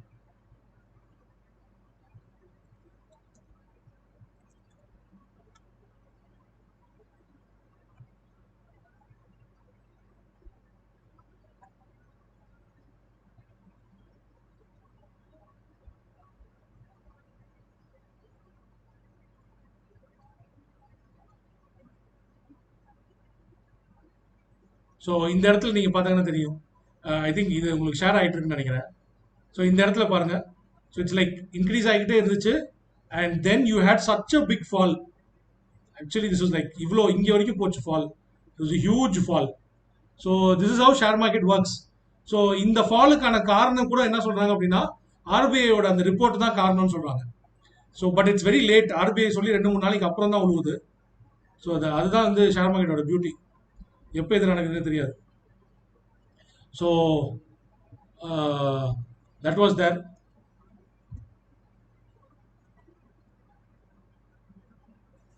ஓகே, ஸோ இதுவும் வந்து உங்களுக்கு வந்து ஆர்பிஐ கண்ட்ரோல் கீழே வரதான். ஸோ இந்த மாதிரி இதெல்லாம், ஸோ இந்த டேட்டாலாம் பப்ளிஷைஸ் பண்ணிக்கிட்டே ஆகணும். இந்த ஒப்பீனியன், இந்த டேட்டா எப்படி இருக்கு, how healthy is the Indian economy அப்படிங்கிறது வந்து அவங்க வந்து பல்வேறு டேட்டால வந்து they have to keep sharing it. So அதெல்லாம் வந்து ஆர்பிஐ பண்ணுவாங்க. அதே மாதிரி இன்டர்நேஷனல் கோஆப்ரேஷன் பண்ணுவாங்க. இன்டர்நேஷனலி வந்து ஒரு பேங்க் அடி வாங்குச்சு அப்படின்னா எல்லாருமே அடி வாங்குவாங்க. ஸோ அதனால தான் இது நம்ம வந்து அப்பவே பார்த்தோம். நம்ம எக்ஸாம்பிள்ல பார்த்தோம் பார்த்தீங்களா, உங்களுக்கு எப்படி வந்து கிரேட் டிப்ரெஷன் 1929 வந்தப்ப இங்கே வந்து பாதிச்சிச்சு. ஸோ அதே மாதிரி தான் உங்களுக்கு வந்து. ஸோ அதனால வந்து ஆல் இன்டர்நேஷனல் பேங்க்ஸ் வந்து உங்களுக்கு வந்து ஒரு கோஆப்ரேஷன் இருக்கும். ஆல் இந்த பேங்க்ஸ்க்கு, கவர்மெண்டோட பேங்க்ஸ்க்கு வந்து உங்களுக்கு இருக்கும், சென்ட்ரலைஸ் பேங்க்ஸ்க்கு. ஸோ இதில் பேசல் நார்ம்ஸ்னு ஒன்று இருக்கும். அந்த பேசல் நார்ம் என்னன்றது நான் சொல்கிறேன் உங்களுக்கு. கிரெடிட் உங்களுக்கு வந்து எவ்வளோ வந்து கேபிட்டல் இருக்கணும் அப்படிங்கிறது வந்து சொல்லக்கூடிய ஒரு முக்கியமான ஒரு இதாக இருக்குது. So will see all that. சரிங்களா? ரைட். சரி, இந்த கொஸ்டின் பண்ண ட்ரை பண்ணுங்களேன். இந்த 2 கொஸ்டின் பண்ண ட்ரை பண்ணுங்க.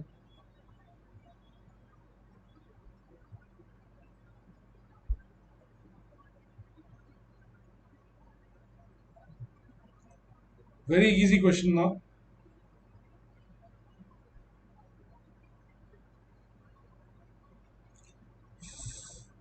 ஃபர்ஸ்ட் கொஸ்டினுக்கு ஆப்ஷன்ஸ் கொடுத்துருக்கேன்.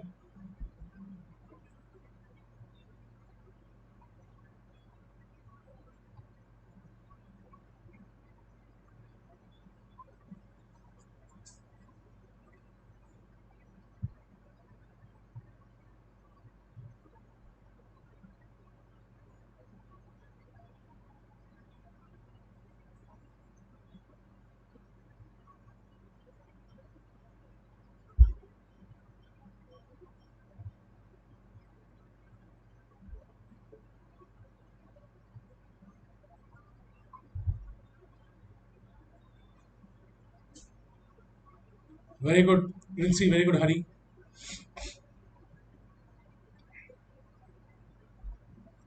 So that is what first question correct. Very good. So it's almost given, நம்ம ஏற்கனவே வந்து நம்ம படிச்சது தான். எஸ், பேங்க்குங்க வந்து அவங்கள்ட்ட இருக்க எக்ஸ்ட்ரா காசை கொண்டு போய் ஆர்பிஐ கிட்ட கொடுத்து லாபம் சம்பாதிப்பாங்க அப்படிங்கிறது வந்து நம்ம ஏற்கனவே நம்ம பார்த்துட்டோம். எதுல பார்த்தோம்? Reverse repo. சரிங்களா? அப்ப இந்த ஸ்டேட்மெண்ட் கரெக்ட் தானே? அவங்கள்ட்ட இருக்க எக்ஸ்ட்ரா காசை கொண்டு போய் வச்சு லாபம் சம்பாதிப்பாங்க அப்படிங்கிறது கரெக்ட் தானே? ஸோ அதை நீங்க வந்து எப்படி நீங்க இல்லைன்னு சொல்ல முடியும்? ஓகே, ஸோ அதை வந்து நீங்க வந்து யோசிக்கணும். எக்ஸ்ட்ரா காசு டெபாசிட் பண்றதும் அங்கதான், கடன் வாங்குவதும் அங்கதான், அண்ட் அவங்களுக்கு அட்வைஸ் பண்றதும் வந்து ஆர்பிஐயோட ஒர்க் தான். ரைட். ரெண்டாவது கொஸ்டின், செகண்ட் கொஸ்டின், ரெண்டாவது ஆப்ஷன்ஸ் கொடுத்துருக்கேன்.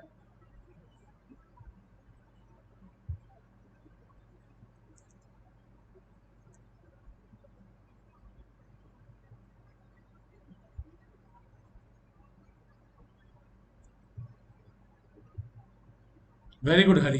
ரெண்டாவது கொஸ்டினும் ரொம்ப சிம்பிள் தான். ஆர்பிஐக்கு வந்து பவர்ஸ் எதுல இருக்குன்னு கேக்குறாங்க. ஆர்பிஐக்கு எல்லா பவர்ஸுமே இருக்கு. பட் இதுல ஒவ்வொரு வேர்டுக்கான மீனிங் உங்களுக்கு புரியாம வேணா இருக்கலாம். Liquidity of the assets, correct தானே? லிக்விடிட்டி நம்ம பேசிட்டு வரோம்ல, ஒவ்வொரு மணி லிக்விடிட்டி எப்படி இருக்கணும் அப்படி மெயின்டைன் பண்றதுக்கான அந்த எஸ்எல்ஆர், சிஆர்ஆர் இதெல்லாம் வந்து முடிவு பண்றது யாரு? ஆர்பிஐ தானே. எஸ்எல்ஆர், சிஆர்ஆர், லிக்விடிட்டி எப்படி இருக்கணும், அவங்கள்ட்ட இருக்க பணம் அப்படின்றத முடிவு பண்றது அவங்க தான். ஸோ அந்த பவர் இருக்கு. பிரான்ச் எக்ஸ்பேண்ட் பண்றதுக்கு பெர்மிஷனும் வந்து உங்களுக்கு வந்து ஆர்பிஐ இருந்து நீங்க வந்து வாங்குவாங்க. So that is also there. Merger of banks நம்ம பார்த்துட்டு வரோம். ஒவ்வொரு பேங்க்ஸ் வந்து மர்ஜர் பண்றதுக்கான அந்த இதுவும் வந்து ஆர்பிஐ கண்ட்ரோல்ல தான் இருக்கு. வைண்டிங் அப், ஆப்வியஸா ஒரு பேங்க் வந்து இழுத்து மூடுறாங்க அப்படின்னாலும் ஆர்பிஐ கையில தான் இருக்கு அவங்களோட அந்த regulation. So it's very easy answer. 2013 கேட்டது. சரிங்களா? ரைட். ஓகே, சரி சார். இப்போ அடுத்தது scheduled banks. What is the meaning of scheduled அப்படிங்கிற ஒரு வேர்டு? பாலிட்டியில நம்ம கிட்ட ஆர்டிகல்ஸ்னு ஒன்று இருக்கு, ஷெட்யூல்னு ஒன்று இருக்கு.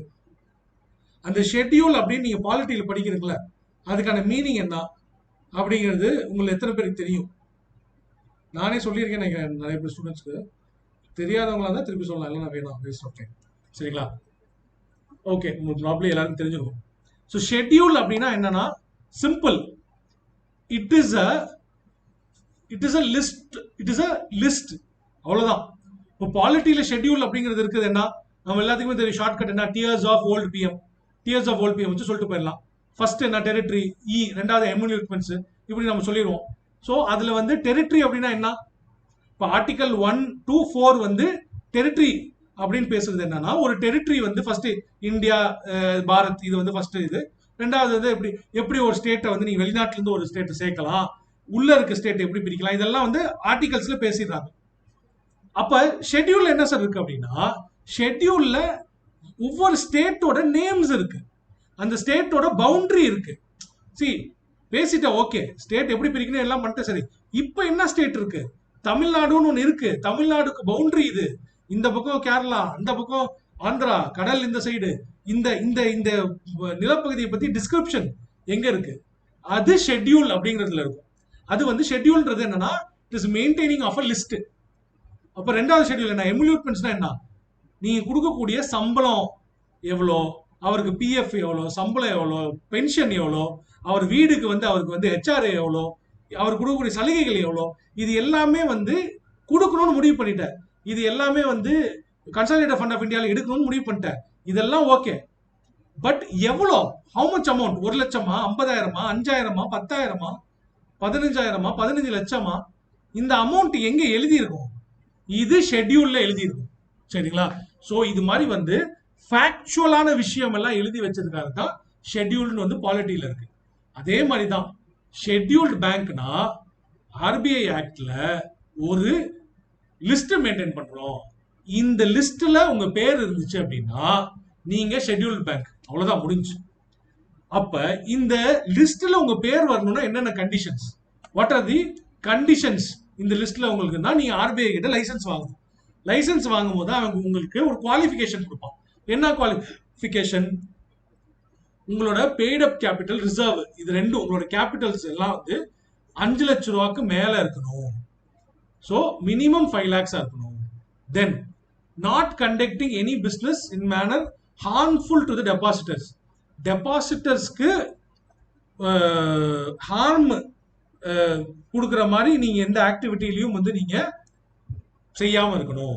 இந்த 2 கண்டிஷன் வச்சு நீங்க என்ன பண்ணலாம் அப்படின்னா ஷெட்யூல் பேங்க்ஸ் அப்படின்னு இது 2க்கு நீங்க ஒத்துக்கிட்டு கையெழுத்து போட்டீங்கன்னா செகண்ட் ஷெட்யூல் அப்படின்னு ஒன்று ஆர்பிஐல மெயின்டைன் பண்ணுவாங்க. அந்த செகண்ட் ஷெட்யூல்ல உங்களோட பேர் போட்டுரும் நீங்க ஒரு பேங்க். அப்படி ஏன் சார் நான் ஏன் இப்படி ஷெட்யூல் பேங்கா இருக்கணும்? அப்ப நான் ஷெட்யூல் பேங்க்னு ஒன்று இருக்கா சார்? இருக்கு சார். நான் ஷெட்யூல் பேங்க்ஸ்னு இருக்கு. சரிங்களா? இப்ப ஆர்ஆர்பி இதெல்லாம் படிச்சோம் பாத்தீங்களா? இதெல்லாம் வந்து நான் ஷெட்யூல் பேங்க்ஸ்ல உங்களுக்கு வரும். இப்ப ஷெட்யூல் பேங்க்ஸ்ல என்ன கண்டிஷன் சார்? நீ ஷெட்யூல் பேங்க்ல இருந்த அப்படின்னா சிஆர்ஆர் யார்கிட்ட கொடுக்கணும்? கம்பல்சரியா ஆர்பிஐ கிட்ட கொடுக்கணும். சிஆர்ஆர் கம்பல்சரியா நீங்க வந்து ஆர்பிஐ கிட்ட கொடுக்கணும். அப்ப அது வந்து ஒரு கண்டிஷன். அப்போ உனக்கு ஒரு இந்த லிஸ்ட்ல சேர்ந்தா உனக்கு ஒரு லாபம் கிடைக்கணும்ல. என்ன லாபம்? உனக்கு ஆர்பிஐ கிட்ட பேங்க் ரேட்ல நீ கடன் வாங்கிக்கலாம். ஸோ நீ வந்து ரெப்போ ரேட்டோ பேங்க் ரேட்லயோ லாங் டேர்மோ ஷார்ட் டேர்மோ நீ ஆர்பிஐ கிட்ட இருந்து ஆர்பிஐயோட விண்டோ ஆபரேஷன்லயே ஆர்டினரி ஆபரேஷன்லயே வந்து நீ வந்து கடன் வாங்கிக்கலாம். அந்த பாசிபிலிட்டி அது ஒரு advantage. Okay sir. Are required to protect the interest of the depositors. அப்ப நீ ஷெட்யூல்குள்ள வந்துட்ட அப்படின்னா நீ இன்னொன்னு என்ன பண்ணணும் அப்படின்னா உன் டெபாசிட்டர்ஸோட இன்ட்ரெஸ்ட்டை பாதுகாக்கிறதுக்கு ஆர்பிஐக்கு எல்லா அதிகாரமும் இருக்கு அப்படிங்கறத நீ எழுதி கொடுத்துடணும். அதனாலதான் வந்து எஸ் பேங்க் நான் என்ன சொன்னேன் எக்ஸாம்பிள், எஸ் பேங்க் டோட்டலா திவால் ஆயிடுச்சு. அதோட ஓனர் வந்து நிறைய ஃப்ராடுல வந்து இருந்தாரு. அப்படி இருக்கும்போது அவருக்கு சொந்தமானது தான். அவர் 20 வருஷமா வந்து ஒரு பேங்கை ரெஜிஸ்டர் பண்ணி உருவாக்கினது தான் அந்த பேங்க். ஆனா அவரோட 70% சொந்தமா இருந்த அந்த சொத்தை 0 ஆக்கிட்டாங்க ஆர்பிஐ. ஆக்கி அதை வேற ஒருத்தன் கையில கொடுத்து அதை நடத்திக்கிட்டு இருக்காங்க. இப்ப இவ்வளவு அதிகாரம் எங்க இருந்து கிடைச்சிச்சு அப்படின்னா அவர் ஏற்கனவே கையெழுத்து போட்டு கொடுத்துருப்பாரு. அவர் பேங்க் அப்படின்னு ஒன்று ஸ்டார்ட் பண்ணனாலே இன்கேஸ் இப்படி ஏதாவது ஒரு தப்பு நடந்துச்சுன்னா என்கிட்ட இருக்க எல்லாத்தையுமே பிடுங்கி நீங்க வந்து நடத்துறதுக்கான எல்லா அதிகாரமும் ஆர்பிஐ கிட்ட இருக்கு. ஃபர்ஸ்ட் என்னன்னா டெபாசிட்டர்ஸ் பேங்குங்கள்ல காசு போடுறாங்கல்ல அவங்களோட நன்மைக்காக எதை வேணாலும் செய்யலாம் அப்படிங்கிறது தான் வந்து ஆர்பிஐ கிட்ட இருக்க பவர். இதுக்கு நீங்க ஒத்துக்கணும். சரிங்களா? ரைட். சரி, நான் ஷெட்யூல் பேங்க்ல என்னென்ன சார் இருக்கும்? சிஆர்ஆர் அவங்களே மெயின்டைன் பண்ணிக்கலாம். ஆர்பிஐ கிட்ட கொடுக்கணும்னு அவசியம் இல்லை. ஆர்பிஐ கிட்ட அவங்க கொடுக்கணும்னு அவசியம் இல்லை. சிஆர்ஆர் அவங்களே மெயின்டைன் பண்ணிக்கலாம். சரி சார், ஆர்பிஐ கிட்ட கடன் வாங்க முடியுமா அப்படின்னா நீங்க போய் வந்து உரிமையில கடன் கேட்க முடியாது. ஆர்பிஐ கொடுத்தா கொடுப்பான், கொடுக்காமையும் போவான். அது ஆர்பிஐயோட டிஸ்கிரிஷன். ஆர்பிஐயோட டிஸ்கிரிஷன். நீங்க உரிமையா வந்து ஆர்பிஐ கிட்ட கடன் கேட்க முடியாது. யா டவுட் ஏதாவது? சரி, ஓகே. தென் மூணாவது என்ன? Obviously of course they have to also to it. RBI regulation act படி இந்த மாதிரி நான் ஷெட்யூல் பேங்க்ஸையும் வந்து ஆர்பிஐ வந்து கண்ட்ரோல் பண்றதுக்கான எல்லா அதிகாரமும் அவங்களுக்கு இருக்கு. டு ஆக்ஷன் எடுக்கிறதுக்கு டெபாசிட்டர்ஸ் தான் வந்து சுப்ரீம் எல்லாத்துலயுமே. சரிங்களா? ஓகே. ஸோ நிறைய நான் ஷெட்யூல் பேங்க்ஸ் இருக்காங்க. யார் யாரெல்லாம் நமக்கு தெரியணும் அவசியம் இல்லை. ஷெட்யூல் பேங்க்ஸ்க்கு வந்து நிறைய எக்ஸாம்பிள்ஸ் இருக்கு. பப்ளிக் செக்டர் பேங்க்ஸும் இருக்கு, கவர்மெண்ட் செக்டர் பேங்க்ஸும் இருக்கு, கமர்ஷியல் பேங்க்ஸும் இருக்கு, கோஆபரேட்டிவ் பேங்க்ஸும் இருக்கு. இது எல்லாமே வந்து ஷெட்யூல் பேங்க்ஸ் கீழே வர்றதுதான்.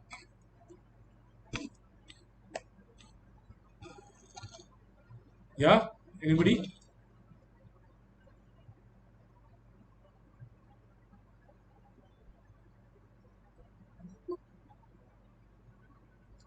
யாரும் மியூட் பண்ணாம இருந்தாங்க நினைக்கிறேன். ஐ திங்க் ஜெயா மியூட் பண்ணல நினைக்கிறேன். ஜெயா கொஞ்சம் மியூட் பண்ணிருங்க. ஓகே. ஸோ இது அடுத்தது இந்தியால. Okay, will take a break. Will take a 5 minutes break. 1 hour ஆயிருக்கு. So will take a break. நடுவில் ஒரு சின்ன பிரேக் எடுத்துக்கோங்க. எத்தனை பேர் இருக்குங்க?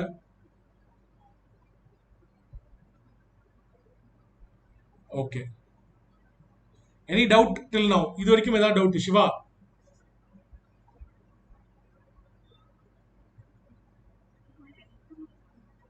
பிரின்சி சொல்லு.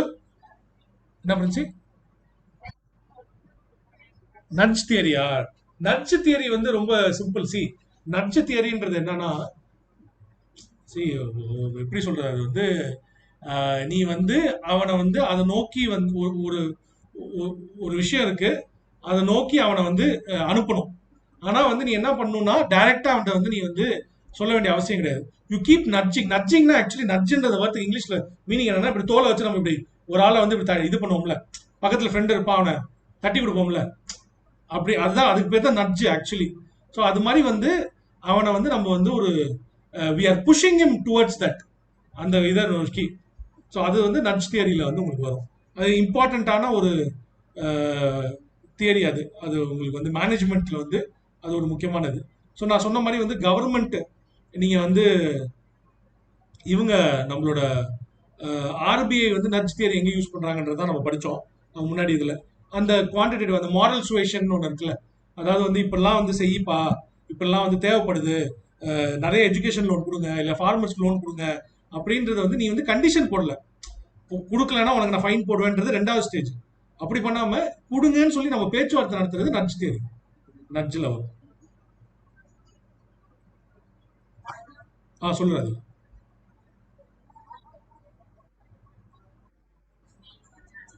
Problem of rupee and it solution.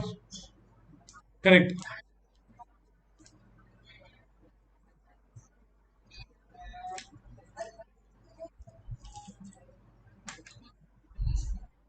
ரெகுலேஷன்ல வந்துடும், ரெகுலேஷன்ல வந்துடும். ஒம்பட்ஸ்மேன் இருக்கு, ஒம்பட்ஸ்மேன் இருக்கு. இருக்கு இருக்கு, நீ கம்ப்ளைண்ட் பண்ணலாம். 100% இது இருக்கு. ஆர்பிஐ ஒம்பட்ஸ்மேன் ஃபார் இதுன்னு சொல்லி பாரு, என்பிஎஃப்சின்னு பாரு, இருக்கு.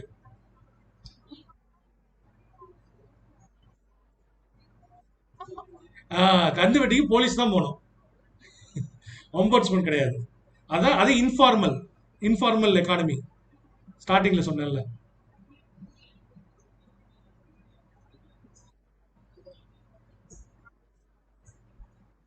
சரி சரி.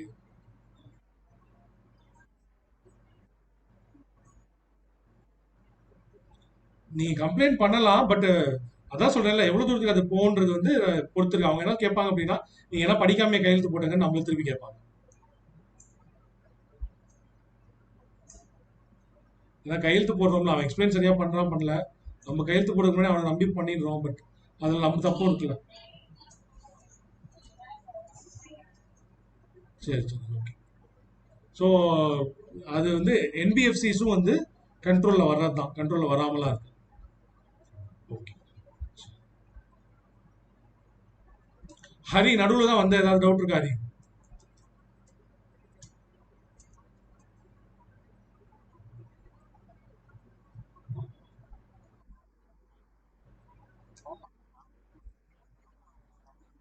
சரி சரி, ஒன்றும் இல்லை ஒன்றும் இல்லை. நீ வரதுக்கு முன்னாடி வந்து சும்மா பேங்க்ஸ் எப்படி வந்து நம்மளுக்கு ஊர்ல நம்மளோட இதுல வந்து பேங்க்ன்றது எப்படி உருவாச்சு, ஆர்பிஐ எப்படி வந்து பவர்ஃபுல்லா வந்துச்சு, ஸோ அந்த இதெல்லாம் பேசணும். பேசிட்டு வி ஆர் டாக்கிங். ஸோ நீ வந்து அது திருப்பி ஸ்டார்டிங்ல இருந்து ஒரு வாட்டி பார்த்துரு, பார்த்துட்டு சொல்லுங்க சொல்லுங்க. ஓகே. மெயின்ஸ் ஆன்சர் ரைட்டிங் மாதிரி. சரி.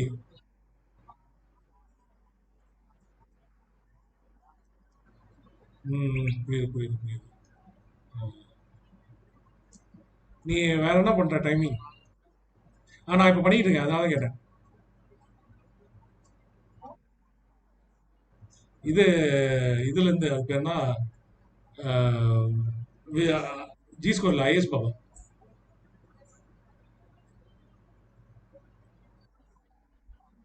Okay. வேற வழியில் நம்ம உட்காந்து எழுதிடணும், எழுதணும், எழுத எழுத தான் வரும். சுத்தமா எனக்கும் வந்து அவ்வளவு சாட்டிஸ்ஃபைட்லாம் இல்லை. நான் வந்து 3 கொஸ்டின் ட்ரை பண்ணணுன்றது எங்களோட டார்கெட்டு. ஆனா இங்க 2 கொஸ்டின் ட்ரை பண்றோம். ஒரு 50 கொஸ்டின்ஸ் ப்ரிலிம்ஸ் போடுறோம். ஸோ இதுதான் செஞ்சுட்டு இருக்கோம்.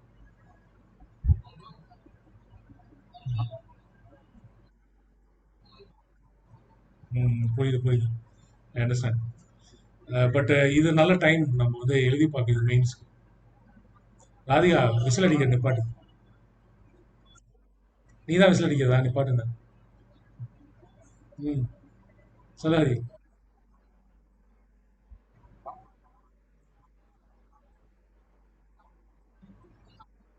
டேய் ஹரி, நீ நீ எழுதி இவனுக்கு அனுப்புறா, மகேஷ்க்கு அனுப்புறா. மகேஷ்க்கு ஃபோன் இது ஃபோட்டோ எடுத்துட்டு டெலிகிராமில் அனுப்பிட்டு அவன்கிட்ட இது கேளு, ரெஸ்பான்ஸ் கேளு, சஜஷன் கேளு. மகேஷ் ஹெல்ப் பண்ணுவோம். நானும் மகேஷும் தான் பண்ணிடுவோம். அட்வான்ஸாக ட்ரைனிங்கில் இருக்காரு, நல்லா பிஸியாக இருக்கு. ஆக்சுவலி இப்போ நான் மகேஷ் யோகா தாண்டா பண்ணிட்டு இருக்கோம். மெயின்ஸ்க்கு ப்ரிலிம்ஸ் ரெண்டும் சேர்த்து.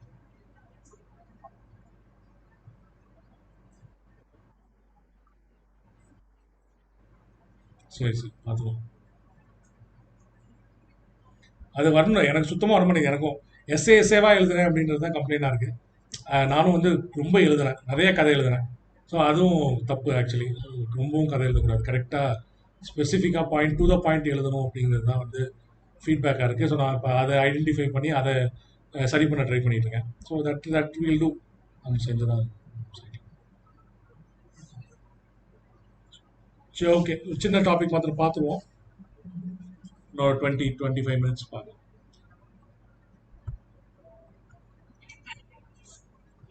என்னடா? என்ன கரண்ட்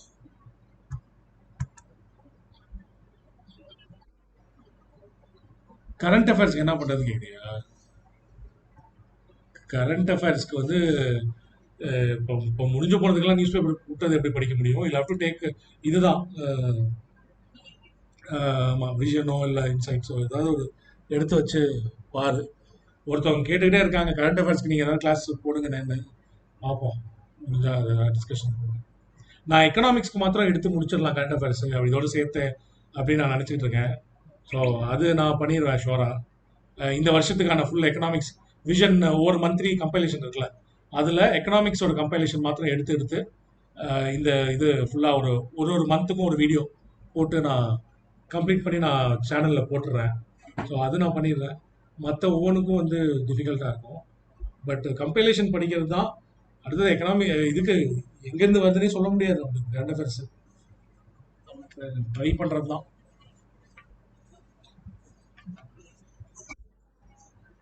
ஸ்டாட்டிக் நல்லா ஸ்ட்ராங் பண்ணிக்கோ, எவ்வளோ ஸ்டாட்டிக் ஸ்டார்ட் பண்ணிக்கணும் பண்ணிக்கோ.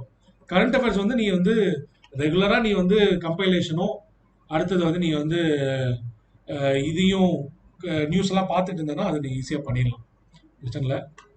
இது ட்ரை பண்ண, மற்ற எல்லாத்த விட வந்து அதிகமாக சான்சஸ் வந்து கொஞ்சம் படித்து மார்க் கிடைக்கிறதுக்கான அதிக சான்சஸ் வந்து யோஜனா அண்ட் குருக்ஷேத்ரா. ஒரு ஒரு வருஷத்துக்கான யோஜனா குருக்ஷேத்ரா எடுத்து படி. கம்பைலேஷன் தான் நிறைய இருக்கும் படிக்க. யோஜனா குருக்ஷேத்ரா வந்து கொஞ்சமாக தான் இருக்கும் படிக்க. ஆனால் அதுலேருந்து எப்படி தான் ஒரு 2 கேள்வியாவது வரும், 2-3 கேள்வியாவது கரண்ட் அஃபேர்ஸ் வரும். ஸோ அது முடிஞ்சா கூட பாருங்க. யோஜனா குருக்ஷேத்ரா கம்பைலேஷன் கூட கிடைக்குது, முடிஞ்சா அது கூட பாருங்க.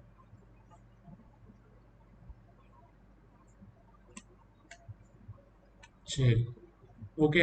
சரி, பேங்க்ஸ், கமர்ஷியல் பேங்க்ஸ், இந்தியாவில் இருந்த கமர்ஷியல் பேங்க்ஸ் உங்களுக்கு வந்து என்னென்ன அப்படிங்கிறது வந்து நம்ம பார்க்குறோம். ஸோ 1770s உங்களுக்கு பேங்க் ஆஃப் ஹிந்துஸ்தான் அப்படின்னு சொல்லி உங்களுக்கு ஓப்பன் பண்ணுறாங்க. It is European owned, Indian owned கிடையாது, யூரோப்பியன் ஓன்டு பேங்க் உங்களுக்கு இருக்கு. 1961 வந்து உங்களுக்கு வந்து given the right to issue currency issue பண்ணுறதுக்கு வந்து உங்களுக்கு வந்து ரைட்ஸ் கொடுக்குறாங்க. உங்களுக்கு இதெல்லாம் இருக்கு. அண்ட் 1921 உங்களுக்கு 3 பேங்க்குங்க ஒன்னா சேர்ந்து இம்பீரியல் பேங்க் ஆஃப் இந்தியா அப்படின்னு சொல்லி உங்களுக்கு உருவாக்குறாங்க. 3 பேங்க் வந்து உங்களுக்கு வந்து ஒன்னா சேர்ந்து இம்பீரியல் பேங்க் ஆஃப் இந்தியா அப்படின்னு உருவாக்குறாங்க. இதுதான் ஸ்டேட் பேங்க் ஆஃப் இந்தியா அப்படின்னு சொல்லி அதுக்கப்புறம் வந்து உங்களுக்கு வந்து பேர் மாத்துறாங்க. ஸ்டேட் பேங்க் ஆஃப் இந்தியா அப்படின்னு சொல்லி அதுக்கப்புறம் வந்து உங்களுக்கு பேர் மாத்துறாங்க. ஒரே ஒரு நிமிஷம்.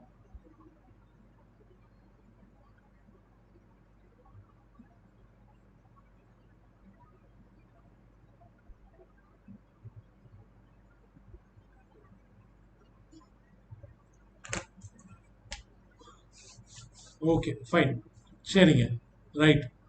தென் அலகாபாத் பேங்க் வந்து 1864 வந்து உங்களுக்கு வந்து உருவாக்கப்படுது. Punjab national bank, so this is an Indian owned bank. Lala Lajpat Rai தான் வந்து உங்களுக்கு வந்து ஹெல்ப் பண்றாரு இதை ஃபவுண்டேஷன் பண்றதுக்கு. So 1894. So this is an important, இது உங்களுக்கு கேட்கலாம், சரிங்களா? ஸோ லாலா லாஜ்பத் ராய் வந்து ஹெல்ப் பண்ணி உருவாக்குற ஒரு பேங்க் பஞ்சாப் நேஷனல் பேங்க். ஓகேங்களா? That is this is an important point. அதே மாதிரி பேங்க் ஆஃப் பரோடா வந்து மகாராஜ் சைஜிராவ் கேக்வாட் அவர் வந்து 1908 வந்து உங்களுக்கு வந்து பேங்க் உருவாக்குறாரு. State bank of Mysore, state bank of Patiala, so இந்த மாதிரி பேங்க்ஸ் எல்லாம் உங்களுக்கு வந்து கொலாப்ஸ் ஆகுறாங்க. ஸோ அதுக்கப்புறம் தான் அவங்களுக்கு வந்து ஆர்பிஐ வந்து உருவாகுது 1935. ஸோ நம்மளுக்கு இந்த கதை தெரியும் ஏற்கனவே. 1929 நடந்த கொலாப்ஸ் நம்மளுக்கு already we know that. So இதெல்லாம் வந்து நாட் வெரி இம்பார்ட்டன்ட், அட்லீஸ்ட் கொஞ்சம் உங்களுக்கு தெரியணும்.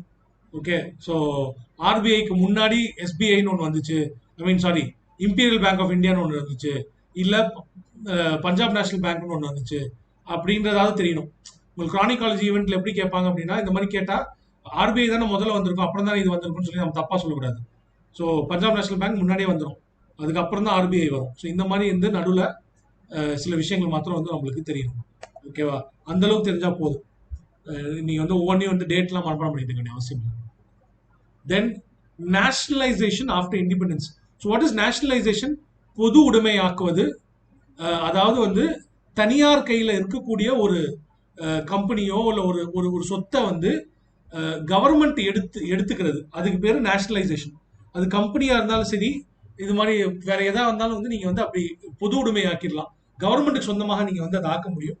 ஸோ அதுதான் வந்து இங்க வந்து உங்களுக்கு வந்து பேங்க்ஸையும் வந்து அப்படி ஆக்குறாங்க. சரிங்களா?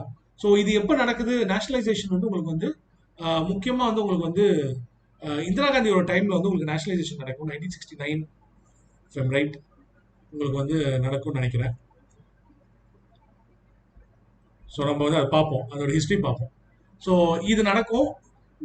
வாட் இஸ் த ரீசன் அப்படின்னா, இந்த மாதிரி தனியார் பேங்க்குங்களும் இண்டஸ்ட்ரியலிஸ்டும் வந்து ஒரு கூட்டு இது மாதிரி இருந்தாங்க. சி வாட் ஹேப்பன் வாஸ், நான் வந்து ஒரு பேங்க் வச்சு நடத்துவேன், நான் வந்து ஒரு பெரிய இண்டஸ்ட்ரியலிஸ்ட்.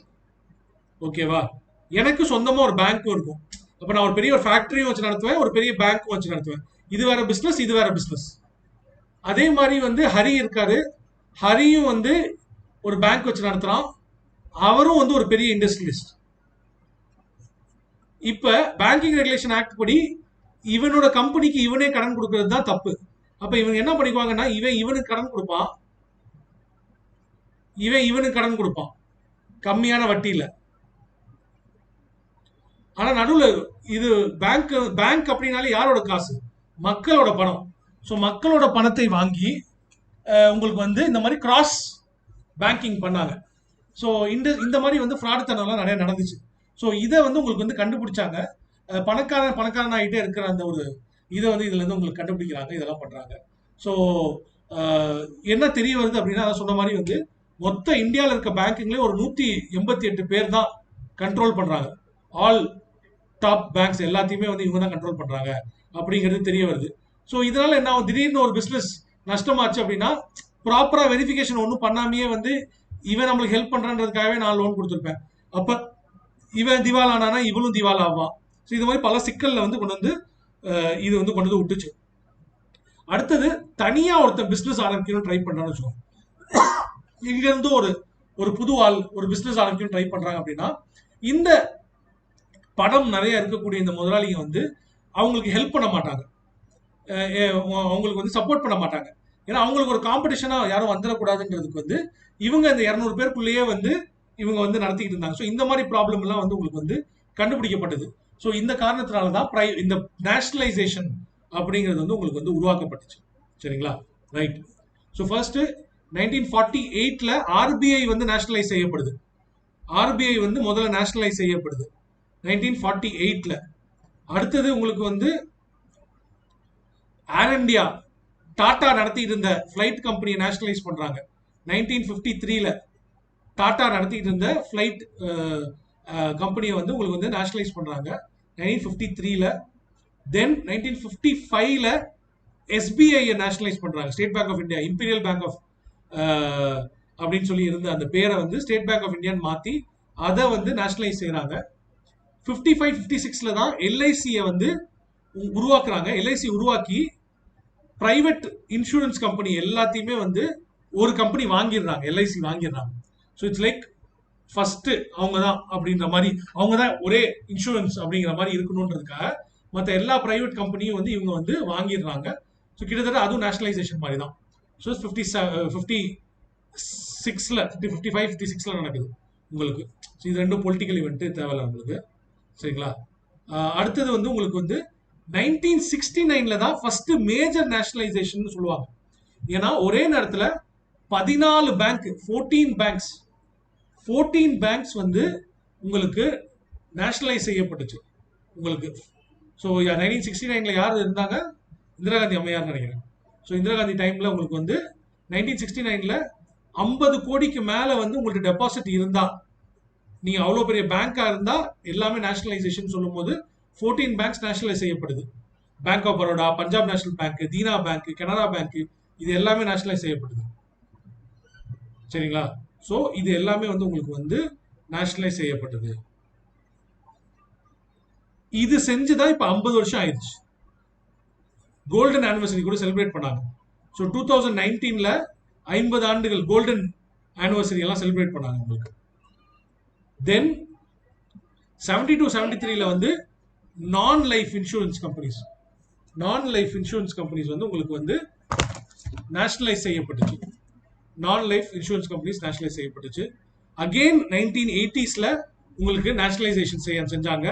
அப்ப உங்களுக்கு Vijaya bank, oriental commerce bank, 6 bank வந்து உங்களுக்கு நேஷனலைஸ் செய்யப்படுது. 200 கோடிக்கு மேல இருக்கிறவங்க வந்து நேஷனலைஸ் செஞ்சாங்க. முன்னாடி 50 கோடிக்கு மேல, ஸோ 50 crores மேல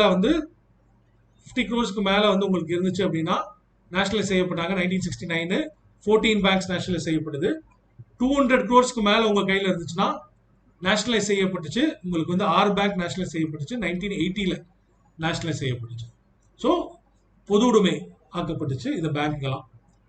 ஓகே. தென் 2019ல government, state government Jammu and Kashmir bank வந்து உங்களுக்கு வந்து நேஷனலைஸ் செஞ்சாங்க அப்படின்னு சொல்றாங்க.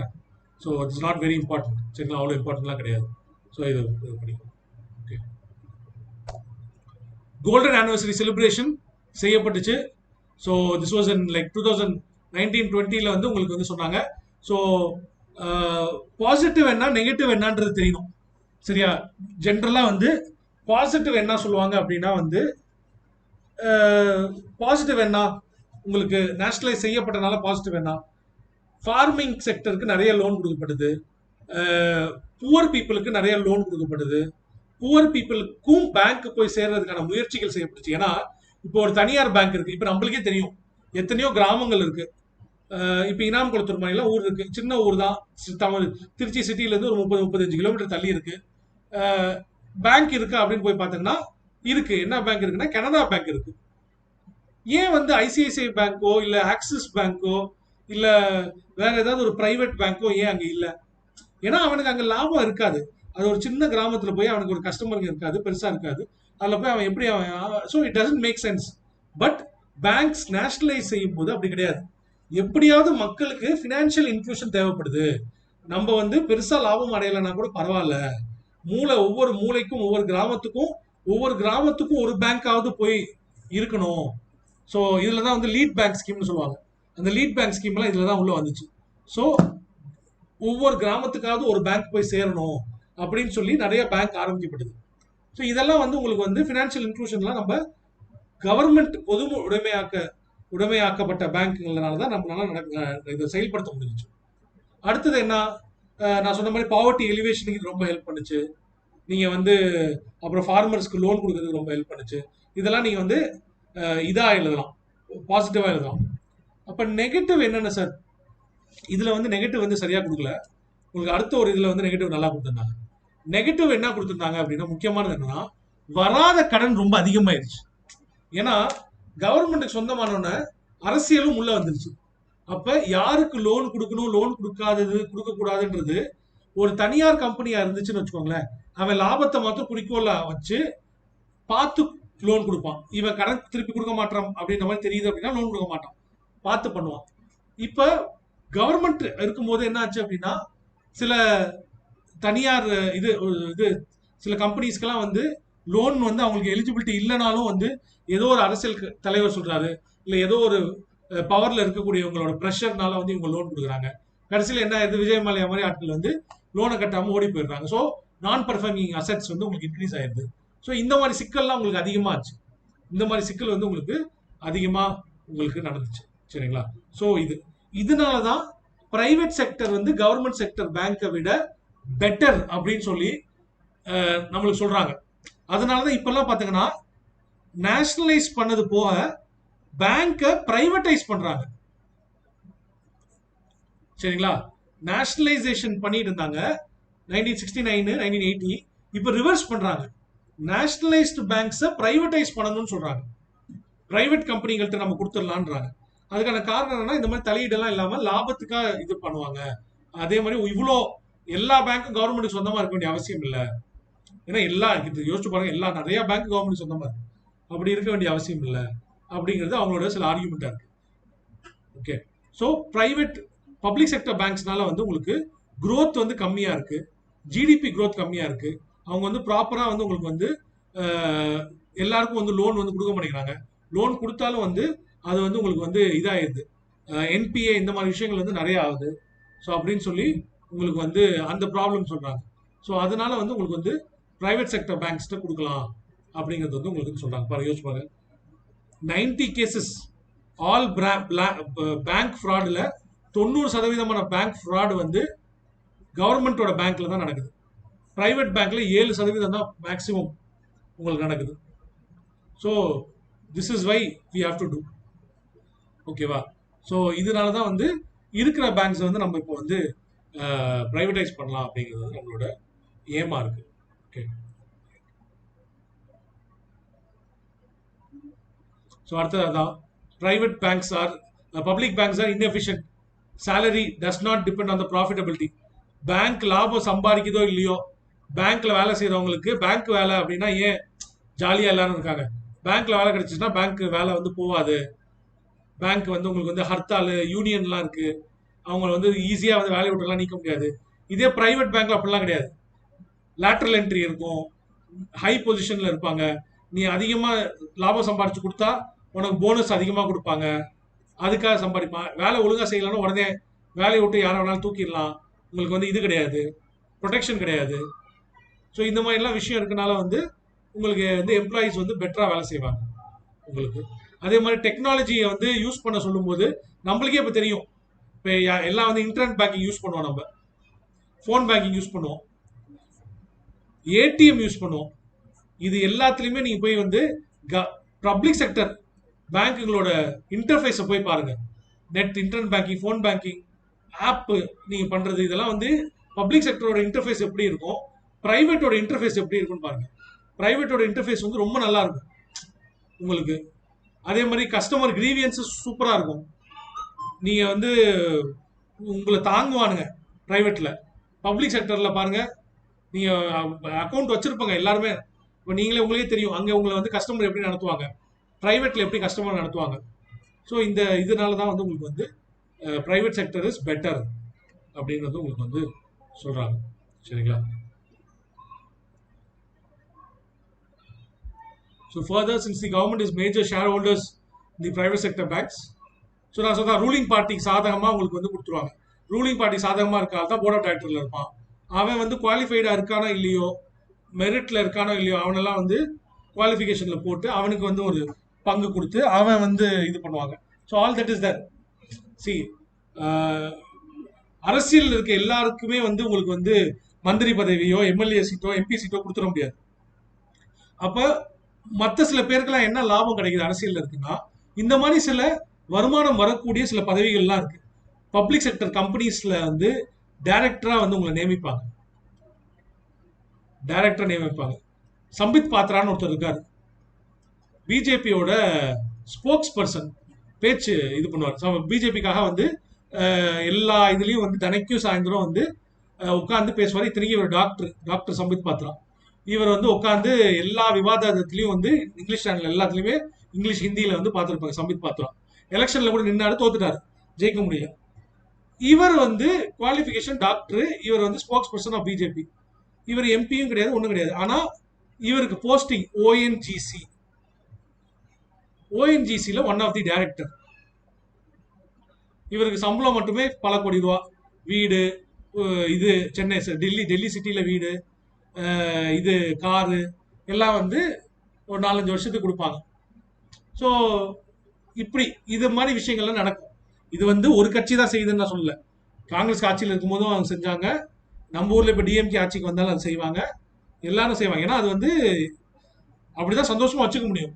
இந்த சம்பித் பத்ரா எதுக்கு தொண்டை தண்ணி கத்த கொண்டு போய் வந்து பிஜேபிக்காக உழைக்கணும்? அவருக்கு ஏதாவது ஒரு லாபம் வேணும்ன்றது தானே. எம்பி சீட்டு எம்எல்ஏ சீட்டு ஜெயிக்க முடியலன்னா இந்த மாதிரி ஏதாவது ஒரு பதவியில வந்து அவங்க வந்து உட்கார வைப்பாங்க. ஸோ இந்த மாதிரி விஷயங்கள்லாம் நடக்குது பார்த்தீங்களா? இதெல்லாம் வந்து அந்த கம்பெனிக்கு, அந்த பேங்க்குக்கு இது ஒரு கெடுதல். ஒரு ஓஎன்ஜிசிக்கு உண்மையாவே வந்து ஆயில் எக்ஸ்ப்ளோரேஷனோ இல்ல ஆயில் சம்பந்தப்பட்ட ஒரு மேதை வெளிநாட்டிலலாம் வேலை செஞ்சு பெரிய பல கம்பெனியில வேலை செஞ்ச ஒரு ஆளை நம்ம டைரக்டரா போட்டோம்னா அது எவ்வளோ நல்லது கொடுக்கும். இவருக்கு அதை பத்தி என்ன தெரியும்? இவர் போய் அங்க என்ன பண்ண போறாரு? இந்த வித்தியாசம்லாம் உங்களுக்கு தெரியும். பிரைவேட் கம்பெனி அப்படி இருக்காது. மெரிட் தான் இருக்கும். உங்களுக்கு இந்த மாதிரி விஷயம்லாம் இருக்கு. ஸோ இந்த டிஃபரன்சஸ் உங்களுக்கு இருக்கு. அட்வான்டேஜ் என்ன? பப்ளிக் செக்டர் பேங்க்ஸ் வந்து உங்களுக்கு வந்து RTI, CVC vigilance commission, CAG இவங்க எல்லாத்துக்கும் கீழே வருவாங்க. ஸோ அதனால வந்து உங்களுக்கு வந்து டிரான்ஸ்பரன்சி கொஞ்சம் அதிகமா இருக்கும். டிரான்ஸ்பரன்சி கொஞ்சம் அதிகமா வந்து நீங்க வந்து கொஞ்சம் இருக்கும். பட் இதுக்கே பயந்து கூட வந்து இனோவேட்டிவா எதுவுமே செய்ய மாட்டாங்க. இனோவேட்டிவா எதுவுமே செய்ய மாட்டாங்க. ஒரு இனோவேட்டிவா ஒன்று செஞ்சா அதிகமா கம்பெனிக்கு லாபம் சம்பாதிக்கணும்னு அவனுக்கு தேவை கிடையாது. அது இனோவேட்டிவா நான் ஏதாவது செய்ய போய் நஷ்டமாயிடுச்சுன்னா கடைசியில் என் தலையில பிரச்சனை பண்ணிடுவாங்க.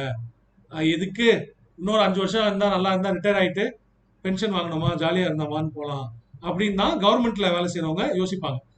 பப்ளிக் செக்டர் பேங்க்ஸ்ல வைக்கிறவங்க யோசிப்பாங்க. இதே பிரைவேட்டா இருந்தா அவன் இனோவேட்டிவா ஏதாவது பண்ணி அது பயங்கரமா கிளிக் ஆச்சு அப்படின்னா அவனை பெரிய ஆளாக்கிடுவாங்க. அவனுக்கு பயங்கர காசு கொடுப்பாங்க, எல்லாம் இது பண்ணும். அவனுக்கு ஃபியூச்சர் இருக்கும். அதனால வந்து இனோவேட்டிவா திங்க் பண்ணுவான். ஸோ இந்த இனோவேஷனும் வந்து ஸ்கில் வந்து உங்களுக்கு வந்து இதுல வந்து கம்மியாகுது. ஸோ இதெல்லாம் நீங்க வந்து பாயிண்ட்ஸா வந்து நீங்க எழுதலாம். இதெல்லாம் நீங்க வந்து பாயிண்ட்ஸா வந்து நீங்க வந்து எழுதலாம். சரி, ஓகே. ஐ திங்க் இன்னைக்கு இது போதும். கான்செப்ட்லாம் ஒன்றும் கிடையாது, ஃபேக்சுவலாக தான் போகுது. அப்படியே ரொம்ப ட்ரையாக போச்சுன்னா போவானா. ஸோ நாளைக்கு ஒரு செஷன், நாளை கழிச்சு ஒரு செஷன், 2 செஷனில் வந்து இது முடிஞ்சிடும். ஏன்னா நான் 2 நாள் தொடர்ந்து லீவ் போட்டதால தொடர்ந்து 3 நாள் வில் ஹேவ் கிளாஸ். ஸோ நாளைக்கு நாளை கழிச்சு இதில் வந்து நம்மளால வந்து இதை கம்ப்ளீட் பண்ண முடியும். இந்த மாடியூல் 3 வந்து கம்ப்ளீட் பண்ணிட முடியும். இதில் பேங்க் கிளாசிஃபிகேஷனை இது ரெண்டையும் வந்து நம்மளால முடிச்சிட முடியும். சரிங்களா? ஓகே. ஸோ ஓகே, வேற ஏதாவது டவுட்ஸ்?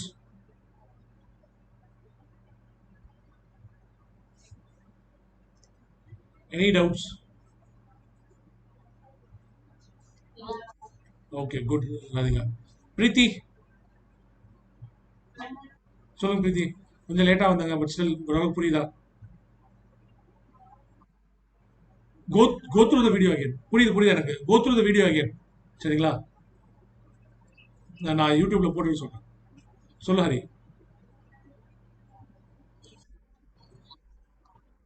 வாங்க வாங்க, ப்ளீஸ் ப்ளீஸ். யாரும் லேட்டா வந்தவங்க எல்லாமே கோ த்ரூ பண்ணிட்டு திருப்பி டவுட்ஸ் கேளுங்க. Doesn't matter. ஓகே.